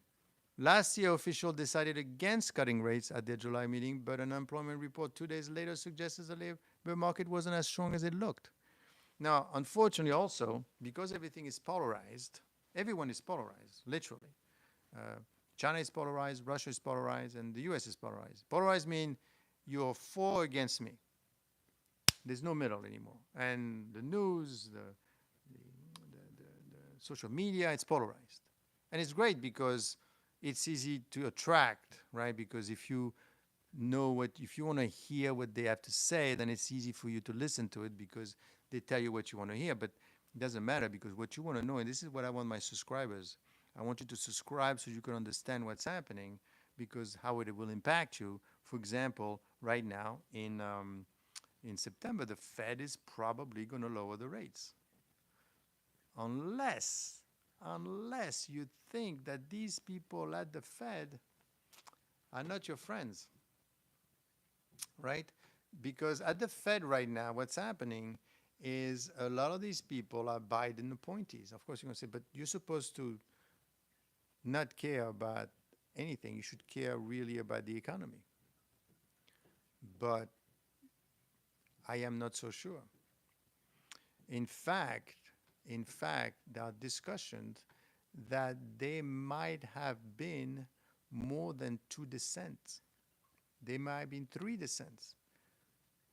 And these people happen to be more on the, coincidentally, right? A bunch of them are Biden appointees, so there's more of them than the Trump appointee. And even the Fed himself, Fed chair, basically says, I don't know, we'll see. Well, right now you're going to say, well, look, we have weak unemployment. If he says again in September, let's wait to see what happened to the tariffs, that is a big risk that he's taking, and he's taking risk with you. Because if the economy is slowing down right now, right, and we have an inkling today because of the numbers that came out, the employment numbers, and that number keeps going down. Don't forget, these things just, unemployment, by the way, I just want to let you know, right, once it starts, it starts. You can't just reverse it by, lowering rates. It takes 12 to 18 months for you to impact the unemployment by lowering the rates, by making things cheaper so that you could increase production. It takes a while. And that's what Trump is concerned about, because what he's thinking is this whole thing works as long as the US is 25% GDP, is something that people respect and they want to buy from. But if you have nothing to buy and we're in trouble, then nothing is going to happen, and then have no bargaining chips with. And unfortunately, it's a lot. So with the Fed, for example, so the Fed had the interest rate study, but it would appear that in fact, everything's going to be released soon, that the Fed acknowledged in a press conference that some governors favored a rate cut due to slowing job growth and weakening manufacturing data. And today, they're going to say, you see, Jerome, I told you, look what's happening. Everything is slowing down. Now, who could have been these people? They're not governors, but they are president. A weak dollar makes U.S. products a better buy. That's correct. Carmine is right. But a weak dollar also means a weak dollar. Do you want to invest in the U.S.? Right? If you have a weak dollar? I tell you right now, if you are a foreign investor and you bought into the U.S. stock market, you're not making any money, because the market went up, but the currency went down, right? So you're actually losing money. So it's not worth it to invest in the U.S. You're going to build a plant, you're going to build all these things, but then you have to bring it back, right? So you have to be careful having too much of a weak currency. Now, of course, Trump right now wants a weak currency because he likes it fine, because it makes, again, the factory. Trump, but basically what the U.S. is looking to do is refurbish the industrial production. The question is why? And that is the question. The question is this, is why does the U.S. want to refurbish, that's the word, refurbish U.S. industrial base? Because that's what they're doing. Right? Why do they want to do that? I think that they're doing it. It's basically a mix of strategic, economic, and geopolitical concerns. What does that mean? Well, there's critical dependencies on foreign nations, especially China, for essential goods like semiconductors, rare earth, pharmaceutical, defense equipment. If I know that, now that you know that, they know that as well. How could you negotiate with someone like this? If the American countries have very high inflation, have greater buying power, we are so quiet. Okay. So, critical dependency. The COVID pandemic, rising exposed vulnerability in the supply chain for vital products. Revitalizing domestic production supports high-paying middle-class jobs, regional economic developments. Supply chain is responsible for decades of offshoring that allowed the U.S. manufacturing, that allowed out U.S. manufacturing communities. And this is why Trump got elected, right? All these jobs, middle-class jobs, went overseas. And here what we ended up with the upper level class, the services. Countertariff are much higher than the deal. So at the end of the day, China dominates production of critical sectors. Rare earth, EV batteries, solar panels. U.S. policymakers now see industrial as a way to reclaim leadership. It's all about China. And you need to understand that. Because at some point, somebody's going to butt head with someone else. Why? Because China is not going to sit there and let it happen, because if we know it, they know it as well. So how do you deal with a situation like that? You deal it in a very, very, very precarious and very difficult and a very dangerous way. And that's why the Black Swan is about. The Black Swan is here to tell you that essentially we're heading, now, of course, you were heading there, okay? Where were you heading? You were either heading for China taking over everything and the U.S. becoming irrelevant. It's fine, there's no war there. I mean, everybody stays home. But then your standard of living start dropping. Or you're heading towards a confrontation. And the way Trump is behaving, he's pushing that confrontation faster and faster, right? Because if you are India, you have to make a choice. Did I tell you about India? Let's see if there's any latest news about India. But I think that what happened with India is kind of relevant because he basically said that India is, I don't want to do business with India. It's not a big deal. Who cares about India? Because the reason I don't care about India is because they're not my friend anymore. They are going to sell. They're going to sell to Russia. I mean, they're buying from Russia. So who needs this? Well, that's a problem because basically what Russia is doing is getting stronger, and U.S. doesn't like that, and therefore India is going to have to choose. India is going to choose. The Trump slams India and Russia as dead economies. Okay, fine. Then you're not my friend. You work with. So then India has to choose. That's a tough choice. That's a tough choice. Russia is right there. And unfortunately, the U.S. is kind of very rational. But then again, maybe there's a reason behind it. And I will say that in March of this year, Taiwan had agreed to spend $100 billion.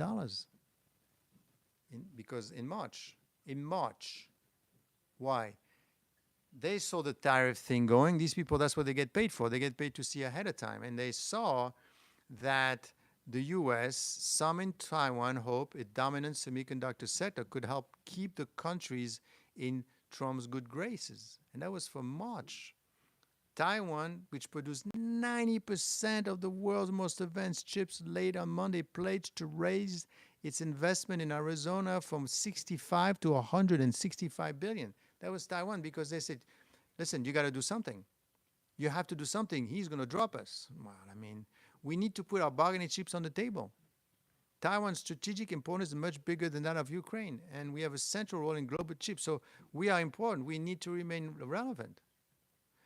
U.S. backing for Taiwan is at least as vital as it for Ukraine, because China claims that Taiwan is part of its territory and threatens to annex it by force if Taipei refuses to admit its control indefinitely. We don't know when that means, but you're pissing off, you're upsetting the Chinese by not being taken over. And for decades, the U.S. has helped protect Taiwan against that threat. Now, why is Taiwan becoming a big issue now? Because recently they told them, don't come over. Don't come and visit us right now. Imagine you're the president of Taiwan and said, don't show up. And Trump has shown little affection, right? So Taiwan basically, in billions of dollars, from the 90s to 2024, I mean, maybe $1 billion, $4 billion in 2020, $1 billion, $2 billion. Then in 2023, $9 billion. Then in 2024, $14 billion. Now they want to do $100 billion. They realize, and I think the situation with Taiwan is exemplary of what could happen. That the U.S. administration would drop you because you're not helping. I don't think the 15% is what's really bothering them. I mean, they're going to pay 20%. It's the fact that I don't think I'm gonna help you. I don't think I want to be there. Taiwan's failure to secure a deal has deepened fear that Washington could water down security. Do you know what water down security means? It means you're on your own. Okay. It's the world's most important chip manufacturer, and you don't care? Washington blocked Lei Ching, which is the president of Taiwan. He blocked the visit to New York this week during a planned overseas trip to Taipei's Latin American ally. So the president was visiting Latin America. He said, I want to come to the U.S. I said, don't do it. Don't come over right now.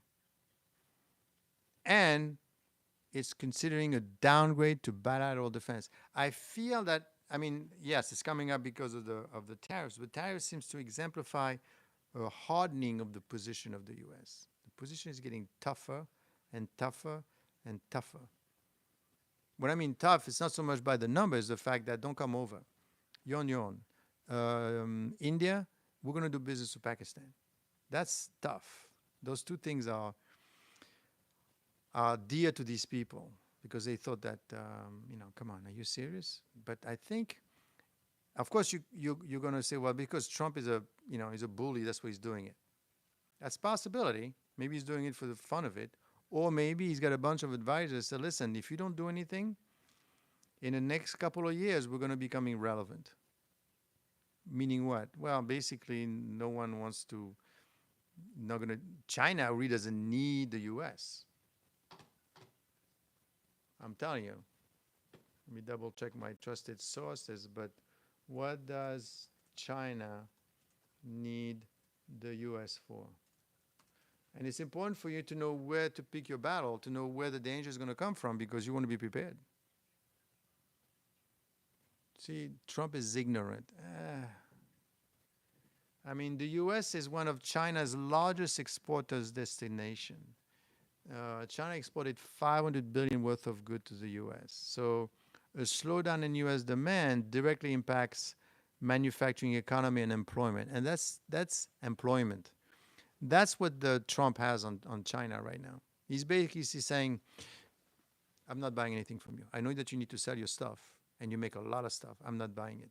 What if I give you some rare minerals? All right, give me a lot more rare minerals than that. I need more rare minerals. Yeah, but I can't give you too much because then you're going to be missile too, and makes you too powerful. So I don't want, well, then I'm not buying. Then I'm not giving, you know what I mean? China is deeply tied to the US-based financial system, and it owes $860 billion in US treasuries. The dollar is used in nearly 90% of global settlement. Right? So it wants to make its own stuff, and it wants to get rid of the US and don't use the dollar. Because once that's done, we don't need you anymore. We could do whatever we want. But we're still tied. And the Beijing can't easily de-dollarize without jeopardizing its currency stability or global trade flows. But I think that they realize that's what they've been doing. Despite efforts to become self-sufficient, China still relies heavily on the US tech, especially in semiconductors, hardware, medical services, devices, aerospace, right? It needs to sell its stuff. So if Trump decides tomorrow we're not buying anything from China, then what does China do with all of its stuff? Doesn't sell anything. Looks like Trump liked the USA. Well, the Chinese people like the China, and the Indian people like the India. What's wrong with that? The thing is, when they're all thinking we have no real manufacturing, so we have to import. Well, I mean, we have some manufacturing, but we're definitely not making pharmaceutical products. I just want to remind you that we make about, 90% of it is not made in the US. That's a problem. Pharmaceutical, as of 2019, currently, let's talk about prescription drug, final drugs. 90% of prescription drug dispensed in the US are generic drugs. But most of these are not produced domestically. So we're not making those. So let's make it clear. Instead, they rely heavily on overseas manufacturing, especially for active pharmaceutical ingredients, API, and finished generics. And the API manufacturing, which is the active, about 28% facility are in the US. We're located domestically. India and China account for a majority share. And India supply nearly 30% and China 13%. So we rely heavily on India for the medicine. 80% of the top 100 generic medicines have no domestic API source at all. Of course, you say, well, what do I care? I go to the doctor, I got medicine. So what's the big deal? Right now you have medicine, But things could change very quickly, my friends, right? And the way it's happening right now, it feels to me that it's accelerating, right? Of course, Trump doesn't help, by going around giving tariffs, but what else is he going to do? What else are you going to do? You're going to wait and negotiate with one country at a time? You're going to take 3 years to do one deal and 3 years to do another deal? And you're going to take 3 years on India? You're going to do 3 years and three, but it's 30 years. I don't think the U.S. has 30 years.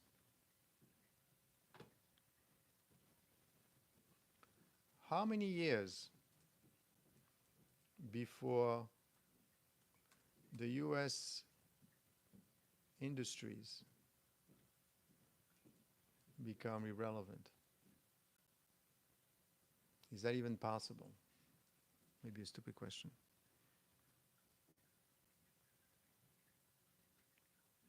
It's highly unlikely and not supported by current trends. However, certain sectors may decline in relative importance or lose global competitiveness. So if you're looking for a job, you probably don't want to have one of these jobs. If key issues aren't addressed.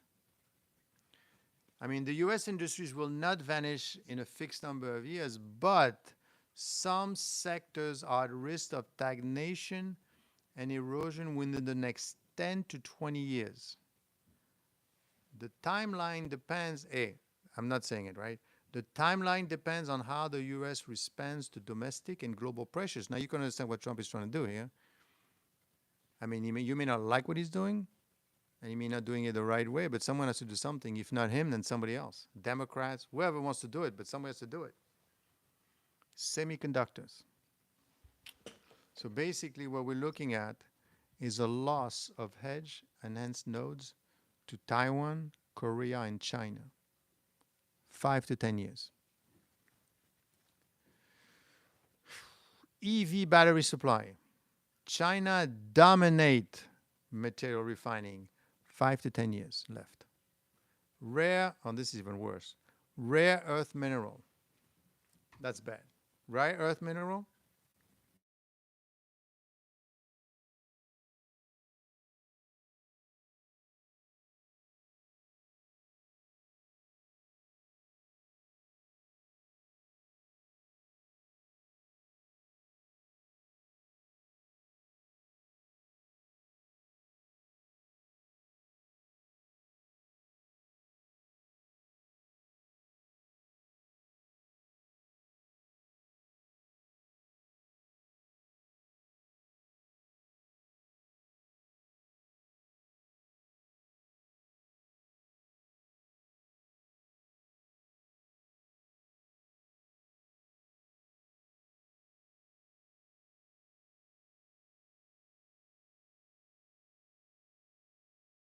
Now, can you hear me?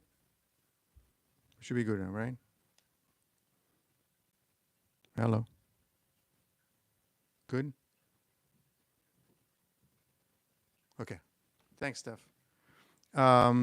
Steel and aluminum 10 to 15 years, and commercial shipbuilding already less than global share. So look what's happening. Look what's happening right now. I mean, the issue is now U.S. industry could still thrives, but you have to understand what the U.S. is doing right now, right? We basically trying to not lose all this. The thing is, what is it worth doing? What makes sense in doing? Does it make sense to do all these things? Is this going to be an impact? Is this going to be a problem? Is this going to be a war because of all these things that we're trying to fix all at the same time? I don't know. And that's a concern. Trump, I was wrong. Apologize. Sorry. So basically what we're doing is the issue is that the U.S. is basically trying to fix all these things. Now, of course, what do you care? Well, you care very much, because if you're going to be involved later on in 10 to 20 years, and maybe not you, but the kids or whatever, what are we looking at? We're looking at semiconductors. There's a big need semiconductors in this country. 300,000 engineers are needed.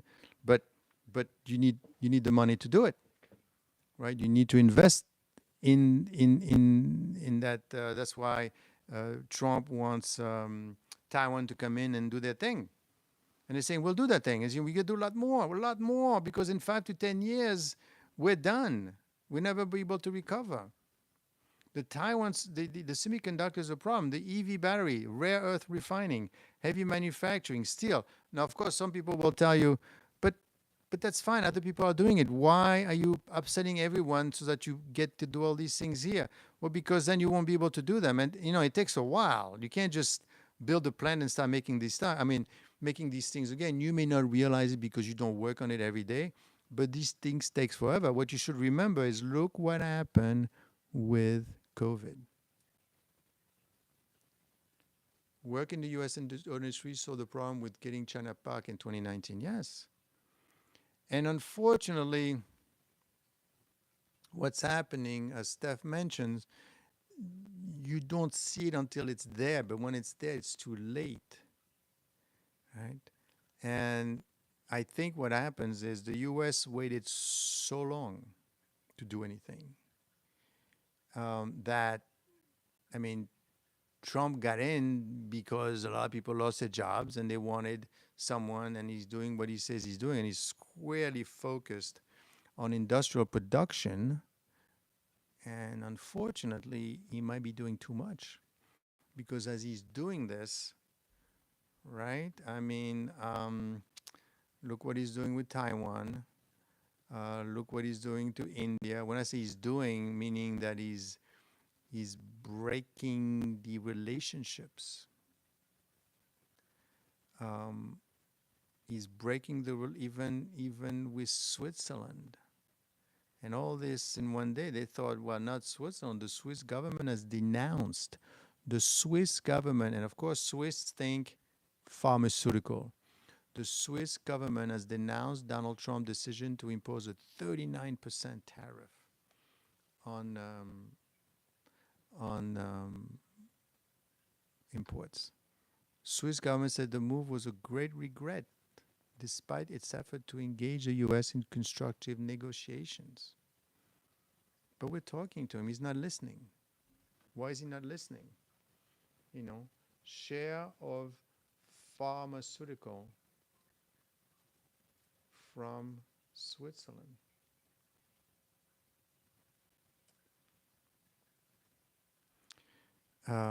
Be saying, listen, you don't understand. It's not so much the 39%. In 2024, the U.S. imported $234 billion in pharmaceutical product, including prescription drugs. Okay. Switzerland's share is 6.8%.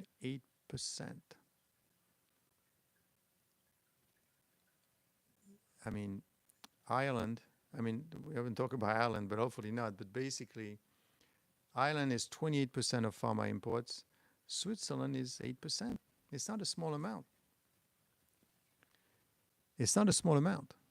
So I think that what's happening is, by saying that I want to, I want the 39%, it's not so much as 30, you don't read it as 39%, read it, I don't want to do business with you.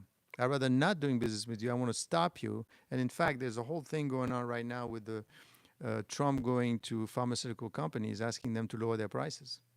Because these people make a lot of money. They could afford, a bit of a tariff or a bit of a tax, quite frankly. But more importantly, he says we need to make the stuff here in the U.S. because we are forgetting to do it. The thing is, you cannot make everything here. It's impossible. Because if you do, then they're not doing anything. Then if they don't do anything, what's the point of them? You want everybody comes to the U.S.? Actually, what do you think is meant by Fortress America? And when do you need a fortress for? Against what? That's what people get paid the big bucks, right? To kind of look, and this is where this channel is about, and I want you to subscribe to this channel because I want you to see ahead of time in trying to discuss the issue, understand what's happening, not so much putting blame on one or blame on the other, trying to understand what are these people doing? What are they doing? Okay, it's not so much if you don't like. It's about But how is that going to impact me? Because you could have a huge impact on what you're doing, a huge impact. Okay? What do I mean by a huge impact? The rates are going to be impacted. Jobs are going to be impacted. We could have a potential conflict with someone. Because we are superpower, so we should make everything we need there in the USA, done and Gaines. But the thing is, then what are they going to do? What's the rest of the world going to do then? They just do nothing? Don't they want to do something? Don't they want to contribute? Don't they want to do something different? Don't they want to have something? They're allowed to live and eat, right? We will have jobs everywhere. I mean, the idea is, remember that thing? Can we all just get along? No, Trump doesn't want to get along. Well, hold on, China is not, yeah, and Russia, right? Trump is probably one of them. He's doing the same thing. Is it because he likes doing it, or because he has no choice, or because he likes it, or because he wants it? Of course, everyone is blaming. So be careful. Be careful what you wish for, because the tool that you're using, instead of doing negotiation, you see, but I don't have time for negotiation. I can't negotiate with all these people. I got to use a tool. The most powerful, well, I got two tools technically. I got one tool, I could go in and force them to do it. That's war. Okay, then the other one that I have is the tariffs. One tool that I don't have is time. You don't have time. What do I mean by time? You don't have time because what did I just tell you? That basically you have about 10 to 15 years, right? If in terms of relevancy, you have about risk areas. Semiconductors, you have 5 to 10 years. After that, you're done. Supply, EV supply in China right now, they could load up a electric car in like the time it takes you to pump gas. And that cannot be done in the US, unfortunately, right now. Yet they could do it. Rare earth mineral, 5 years. Heavy manufacturing, ongoing gradual decline. Steel, 10 to 15 years. What do you think he puts a 50% tariffs on steel? He says, we gotta bring it back. Of course, it's easy to say, well, this is not gonna work. You're upsetting the children. This is too much. Well, yeah, but I mean, what else do you want me to do? What else can I do?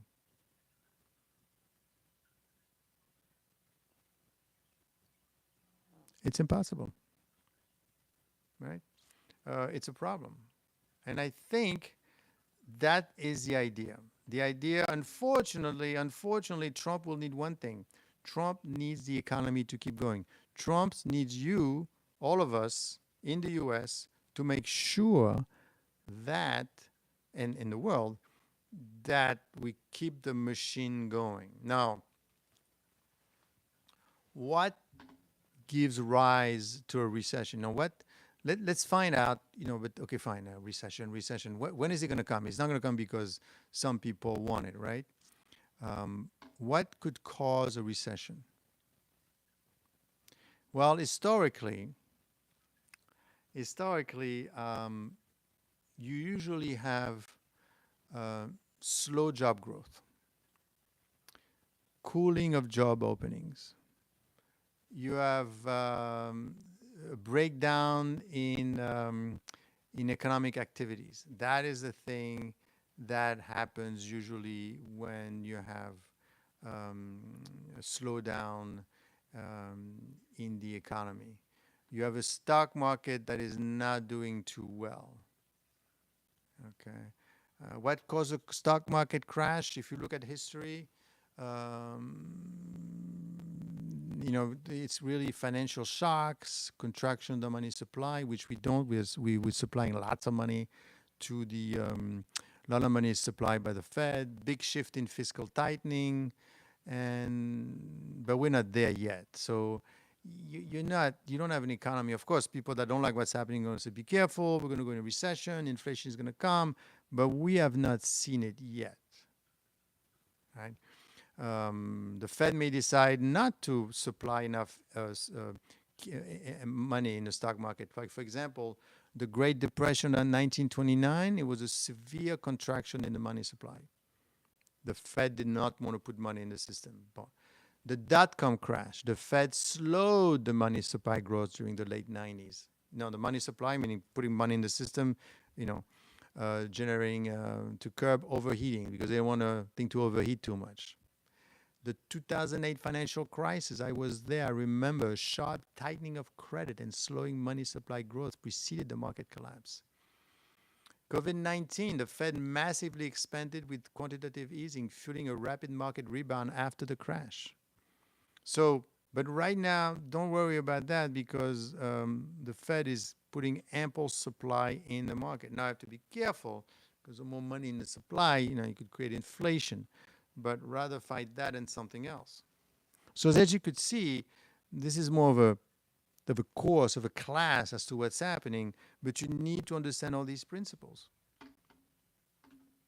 The stock market crash implemented the Great Depression. Yes, it was terrible. And the Fed did not want to put any money in the system because they didn't want to field it. They didn't want to fuel it. You should know that Milton Friedman, one of the most influential economists of the 20th century, believed that the money supply is a key driver of economic activity, inflation, and business cycle. And he basically has a critical view of the Federal Reserve. So it's not just Trump that doesn't like the Fed because it's impeding him, right? Right now, he's basically saying, I need a strong economy. If I don't have a strong economy, I'm going to be in trouble, right? Because then if everything slows down, I can't go around saying America is great again and I'm 25% of GDP, so you got to buy from me. I can't do that if I have a recession. And if you keep the rates high, right, the reason you keep rates high is to slow down economic activity. That's what you do it for. You slow down it. No, don't slow the economic activity, push it up. And the Fed is saying, no, I don't want to push it up because there's inflation. And everyone is saying, where are you seeing inflation? And it's not, when I say the Fed, there's 12 people there, 7 and 5. And some of them are starting to say, listen, unemployment. And then today, the unemployment numbers came up. I mean, I haven't seen what Trump is talking about, but basically the unemployment numbers are down today. And so you should lower the rate. You need to lower the rate for us to do it. The question obviously is, how, where does this all end up? Now, of course, Trump is very, the way, if he doesn't have much time, maybe we need to move faster. But the point is, you have to be careful that by doing the things that you're doing, you don't make things worse. And that is the question. Are you making things worse by trying to precipitate everything? Are you trying to do that? You're trying to precipitate everything. Let's find out. Let's find out what's going on right now, right?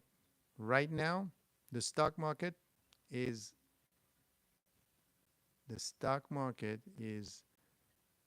not doing too good. We lost about 2%, about 500 points on the Dow. So the stock market does not like what's happening. And the reason the stock market does not, and that impacts you directly if you have a 401k or whatever, the Dow is stumbling 500 points because of the weak job data and the new tariff spark sells off. Now, the reason why, you have to understand the way the stock market works. Let's talk about stock market a little bit. The market goes up naturally. If you don't do anything, the market goes up. Why? Because there's money supply. In the US, I'm talking about. All that money comes in, it's got to go somewhere. One thing that the market does not like, and this is why the black swan is always there, the stock market does not like uncertainty. And in fact, it does not like, or risk. It does not like uncertainty or risk so much that it never talks about it. Don't take my word for it. Go on any website where they show you in fact, all these things that I see all the time, people going live and trading lives or whatever. Go on there and take a look at it. All you see is a chart. You see some news. You see some stock prices, right? That's what you're seeing mostly. Does anyone tell you how much risk is involved? If they were to tell you, you wouldn't understand it. In fact, this channel is basically named after the black swan because somebody named Taleb Nassim, hopefully some of you by now knows who I'm talking about, basically said that the thing that you have to fear is what you don't know. I don't know. I've never seen a black swan. Okay? That's what it's a book called The Black Swan. Take a look at it. You are worried about a black swan. You're worried about something that you do not know. And a very famous philosopher that you should also know, his name was Socrates, basically said that I know that I don't know. And right now, it would serve everyone, including Trump, to know that he doesn't know. You should know that you don't know how India is going to react. You should know that you don't know how Taiwan is going to react, how Europe and all these people. Because as you're going around pushing and tugging and doing all of these things, I know that I don't know. Correct, Steph. Think about it. Do you know anything? Well, you know that you don't know. At least you know that much. And it's not a stupid thing. It's a real thing. It's a thing. It's a major, major understanding because the thing is, if you come, daily and you say, well, I know what's going on here. I understand what's happening. Well, this is how you lose money in the stock market. And that's the reason why the market doesn't like uncertainty. And today, the market got disappointed with the jobs data. The jobs data were terrible, basically, stock were under pressure on Friday to kick off August trading as investor waited stark sign of a weakening economy. And, of course, the tariffs. Of course, you would say, but we know exactly what was going to happen, didn't we? I mean, he's talking about the tariffs all the time. So he said August 1st, but maybe this was a taco trade. There is no more taco trade. Okay? The July job report showed non-5 payroll. Let's try to understand that a little bit. I don't want to get too technical, but I want my subscribers to be knowledgeable subscribers, right? Showed non-farm payroll expanded by 73,000 last month. Well below the consensus estimate. They called for 100,000. The experts thought they were going to get 100,000 new jobs. In fact, you got 73,000. Prior months was significantly revised down. The June number totaled 14,000, down from 147. Okay, we thought we had 147 in June, and then when they revise it, it's not 147. It's not 147, it's 14,000. That's the problem. And the 100,000, it's actually 73. And that may be revised down. The May came down to 19,000 from 125,000. So you might like Trump, you might hate him, but when he says to Powell, what are you doing? Why are you keeping rates so high when we are losing the employment? Can't you see the numbers? And in fact, what they do is they revise the previous number and the number before that, and they're all down, down, down, worse than expected. So now I got to wait until August. Yeah, July. You got to wait another month now for rates. And don't forget, even if you get that rate decrease in August, it's going to take 12 to 16 months before that rate permeates through the system and makes an impact. So that's a lot of damage, like someone used to say. Yes, it's going to be a lot of damage because then it keeps on slowing down until the impact of the rate, and Trump knows that. And he's saying, people, look what I'm trying to do over there. I'm trying to fight with all these people, including internally, including externally, and including Epstein, which hopefully soon we should hear about Epstein, quite frankly. We'll talk about it next week. But And now I got this guy who is not moving. Now, of course, you're going to say, but well, he's a Fed chair. I mean, he's not moving for a good reason, I'm sure, right? I don't know. Small country example. Your country use lots of lettuce. Imported lettuce is cheaper than domestic. Do you import cheap lettuce or do you produce it domestically at a slightly higher price? We cannot make everything in the US. That's a thing, right? I mean, but be careful because Trump just told Taiwan, I need more. And he says, but I thought I was negotiating with you. What? Listen, you used to give us $2 billion, right? $2 billion a year. That's nothing. That's a joke. That's insulting. And he's probably right. And now suddenly Taiwan found 100 billion.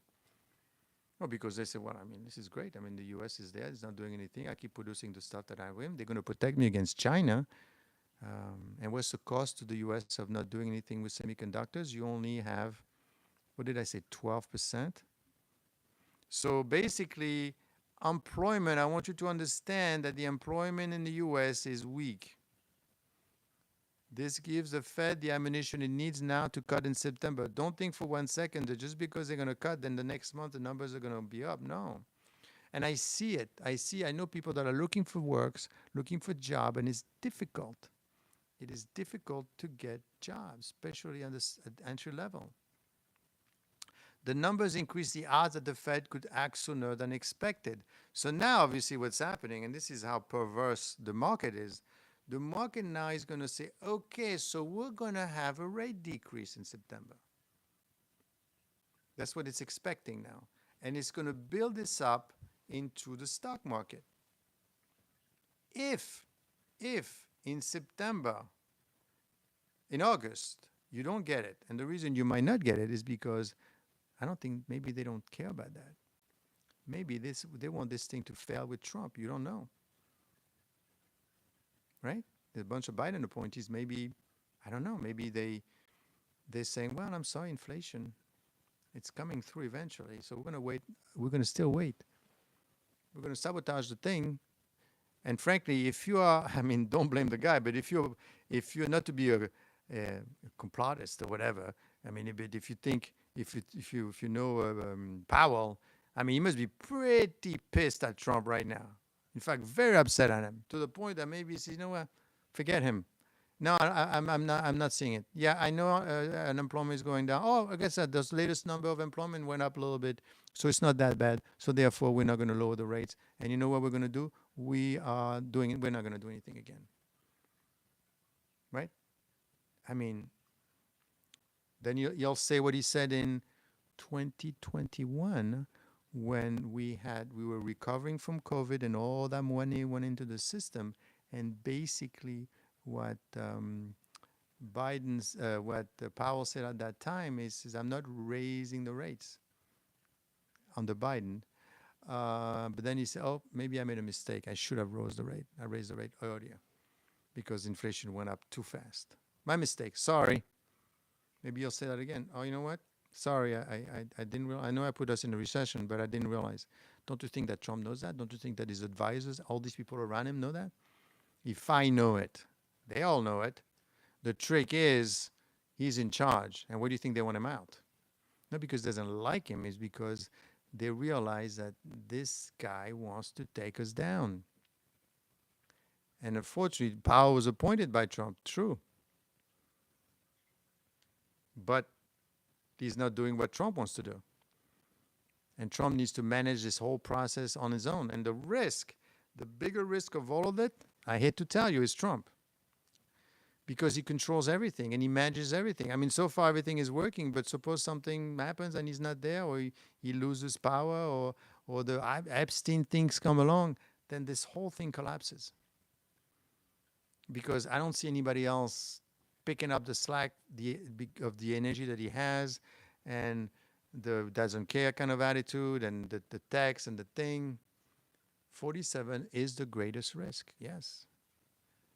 And that could crash the market, because then they're going to say, who's in charge? J.D. Vance? When was the last time you saw J.D. Vance around? When was the last time you heard Marco Rubio say anything of it? No, I mean, they're letting the guy He's on his own. He's doing his thing, and he's in charge. And politically speaking, quite frankly, let him be in charge, because if you are too closely associated with him in meeting and it goes wrong, you're going to say, well, what the hell are you doing? JD who? Exactly. JD Vance, okay, when Iran came around and they bombed and everything, remember that thing with Obama? And someone said the report came out, we don't know where, but illegally, saying that maybe we delayed them by 3 weeks. The Iranian JD Vance said, "Well, yeah, I mean, we didn't destroy them." And since then, you haven't heard from him. You have not heard from him because he came up against Trump. Not against, but you agreed on something that basically make look Trump. That was the point. Is Trump is in control of the whole thing. Okay, and that's a problem. Because you need to know how to delegate, because if you do everything yourself, that's a problem. So right now the Dow is down because of the weak consumer situation. Okay. Now, because of pharmaceutical industry and the thing with Switzerland, you have to understand that Trump is not stopping there. He sent out letters to 17 companies that they want to have modest impact and face legal challenges. Pharmaceutical makers were largely unshaken by the latest demand from President Trump, with industry observers saying the new measures laid out letters of 17 would either Trump proposal aim to tie U.S. prices to other country prices. I don't know if you know, but Ozempic in Europe is almost nothing. I don't know if you know, you go to Dominican Republic, it's very cheap. You're saying, why are we paying so much? Okay, which are generally much lower. That is a fact. Okay, this is not his creation. And apply those reduced prices to the Medicare health insurance program for low-income people, newly launched drugs, and direct-to-consumer services. Tying prices to other countries' lowest rate is often referred to as the most favored nation pricing. That's what he wants. Why does he want that? Because you got to bring the cost down as well. Not only you have to make it here, but you have to bring the cost down. And why do you think these things are made overseas? I am sure it is much cheaper to make Claritin in India than to make it here. Well, but yeah, it is cheaper, but it's also strategically a bit dangerous, right? If all the stuff come, I don't think we make I don't believe that we make the medicine every year that we take, the cold medicine, what is that called? I lived in Dominican Republic on and off a year and had small posts in the Ministry of Health. Whose Ozempic stock is falling. Yeah, I'm sure you know what's going on in Dominican Republic, Carmine, right? I mean, what is that called? That needle that we get every year against the flu season. Who makes the flu vaccine?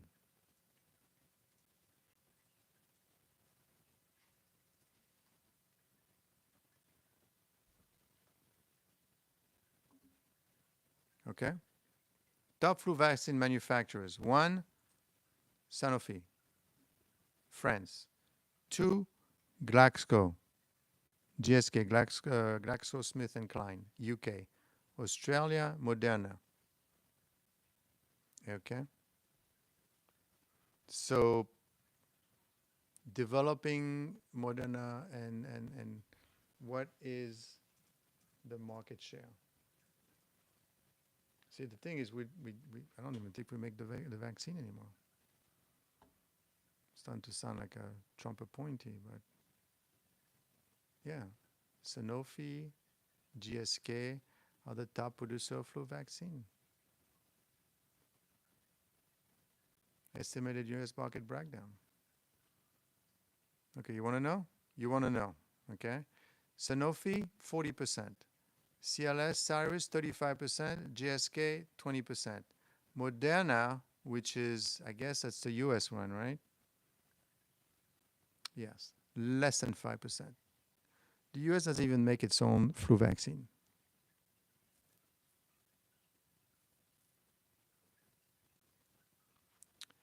Well, you can't afford those meds because basically they are coming from overseas and they're being made very cheaply. That's what's happening here.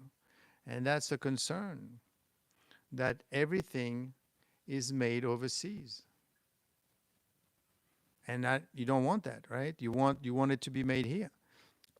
So now Trump is going after that as well. He's going after the pharmaceutical company. You got to do. He's everywhere at the same time. Everywhere. Uh, that's a lot of damage to manage so many things. Um, Now the question also that's coming up is, what about inflation? I mean, are we seeing the inflation? Well, it would appear um, that there is inflation coming up very quickly, but on small items only. Okay. For example, if I take a look at, so you have the Trump war, you have the politics, um, and of course, what you're saying. And by the way, Musk is spending millions on Republican candidates despite the feud. So I don't think we're going to hear Trump for a while. Um, I don't think we're going to hear from from Elon Musk for a while. I think he's slowly but surely not going away. But I think he needs to take care of his of Tesla, which is frankly in trouble, right? Um, so what's going on with the final numbers on the tariffs? So basically, what we have, the official effective rate, U.S. overall effective rate as of May 2025 is 8.8%. And basically, the one that's paying the most of all of them, and this is what I'm telling you. If you were to look at the chart, the one that's paying the most, China, 48% tariffs. There's a war going on here. You don't see it yet, but there's a war going on right now. 58%, 48%. And then the next one is all the way down 8%, the rest of them. The effective. The actual U.S. effective, which measures the revenue raised by duties on goods as a proportion of import value, has been on a downward trajectory since before the Second World War, but has surged recently. Why? Well, because of what's happening. But why was it so low before, and why is it becoming an issue? Well, because you need a weapon of some fashion. You need a fashion. You need a way to do it. The headline effective tariff rate conceals wide variation among individual category of goods. The one that's being charged the most, believe it or not, umbrella, feathers, and down articles, but that's because from China. So this is what's going to cost you 40% and more.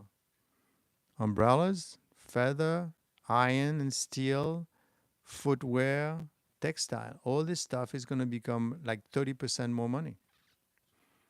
That's what's happening right now. And the amount of executive order that Trump is actually doing is just, but then again, that's because he needs to do it. China pays the highest tariff, and what? We import the highest amount of goods from them. Yes. Now that's what's happening. Now that's what's happening. We need to do it. That's what they want to do. But for how long? That's a question.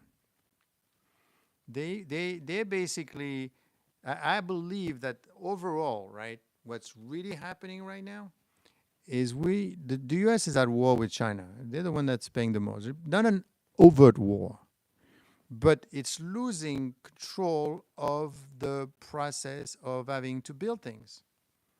Now, if you don't have weapons, if you don't have pharmaceutical, if you don't have semiconductors, then I don't know what are you going to export in terms of financial services in a safe manner, right? So, and this is what the mistake that Canada made. At some point, they wanted to tax They wanted to tax the U.S. Service companies. Things most people don't use. Well, I mean, no, you want umbrellas are going to be coming very expensive very soon from China. Very, very expensive from China. A lot of things are going to become expensive. I don't know how long it's going to last, but it's going to be expensive. Why? Because everything is made from China. China is making all of this stuff on a daily basis, and Trump wants to charge China for that kind of money. But you don't make omelet without breaking eggs, and Taiwan might be a potential victims. And that's a victim because Taiwan is really, really scared of Russia. We used oil lamp in the Dominican Republic because power failure were common. Oh, I think it's still happening now. I was there not too long ago. There's still a lot of power outage in all these countries. So I think, overall, I mean, the message for today is basically that there is something bigger at play here, and a lot of people I could see, based on the reply, that people are concerned. People want to know, what's going to happen. But there's a huge amount of confusion, and Trump is maybe running out of time. Be careful what you wish for. Be careful what you wish for, because you may get it. Maybe this Epstein thing, which frankly, soon she's going to have to go in front of Congress and talk about it. She's going to have to do it. She's going to have to talk about it. You speak fluent Spanish. Well, that's good. I'm sure I got some Spanish people online as well. He might be running out of time. So don't be too quick on picking on Trump too much, because then what happens? Well, they're all going to go away. They're going to say, well, those things that we agreed on, we haven't agreed on anything, because Trump is not going to be here to make sure it happens. And the reason Trump is doing it is because they're losing all those manufacturing. Is he wrong? Well, maybe the way he's going about it might be a bit too strong. But then again, what choice do you have? How much time do you have before? Don't forget, we're talking 5 to 10 years before the U.S. becomes irrelevant on certain industries. What was I talking about? First of all, the U.S. doesn't make its own flu vaccine, by the way, only 5%. But basically, semiconductors, you have 5 to 10 years potential timeline. EV battery, 5 to 10 years. Rare mineral, 5 years. Heavy manufacturing, that's a decline. And steel, that's a decline. All of these are declining. Now, why can't we keep it the way it was, right? Maybe, I guess, if Kamala was there, bring America back. I mean, America never went away. It was always here. It's just that it lost its ability to do certain things so they could do other things. There's nothing wrong with that. It's just these other things that the U.S. is losing might become crucial in a world that needs these things. You cannot, rare earth mineral, for example, and don't forget, these things are not, Trump, whatever he's doing, it's not everything's going to get fixed Monday morning. It's going to take years before you fix all these things. Years. And the thing is, what is China about? What are these countries? What do they want? What's the goal? What does Europe want? Well, nobody cares because there's so many countries. Nobody cares what they want. But then, what does China want? What is ultimate goal of China? It's called the Circle of Valerie Pierce. You could look it up. And I believe that there's a circle in Asia where basically you have about 10% of the land mass and 50%. It's referred to the Valerie Pierce Circle. It's a concept. It's the smallest possible circle that encloses a given fraction of data points. And that's basically what it is. In Asia, it's a small amount of room, but lots of people living there.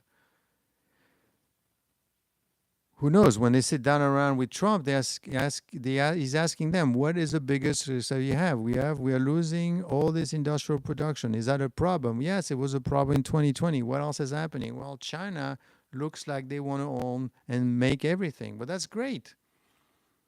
So let them make them. What's wrong with that? Yeah, but then if they close it and we can't have it, then we're in trouble. Then we have to force it. We have to get it by force. So I think that's going to be a problem. So that's what we need to look for. That's what we need to decide. That's what's really going on. And I'm very concerned that all these things are happening at the same time, over and over and over. And we need to fix that. The thing is, what about to switch from Alberta to American refinery minimum? It would take 10 years. That's what's happening right now. I think what's happening right now, we're running out of time. And I'm running out of time as well. Okay, so what we'll do is over the next couple of days, we are going to be talking about, we definitely want to talk about this China situation because I want to explain to you what's going on there. That is very crucial. And then we're going to be talking about, let me tell you what we're going to be talking about. It's very important. We definitely want to talk about the China situation. We're going to be talking about there was a third guy or person or woman or whomever that descended at the Fed, and that's a problem. I'm concerned that that's what they're doing. And that could keep on going and going and going. So we have to be very careful. That's what we'll talk about for the next couple of days. So don't forget to join the channel because at the end of the day, just a reminder what we're doing here. We're basically monitoring many, many risks at the same time. We're monitoring the economy, the stock market, the dollar, the tariffs, Iran, China, inflation, all of these things. And for your benefit, so don't forget to join the channel. Don't forget to join the channel and take a look at what's going on with my Patreon channel as well, because it's not about all these risks. We have to make money. And right now, the way you want to make money is you want to get in, take a look at my Patreon, but basically take a look at some stocks that are very cheap, that are growing, and that have low debt, right? That's how you make money in the stock market. So I will see you very soon indeed.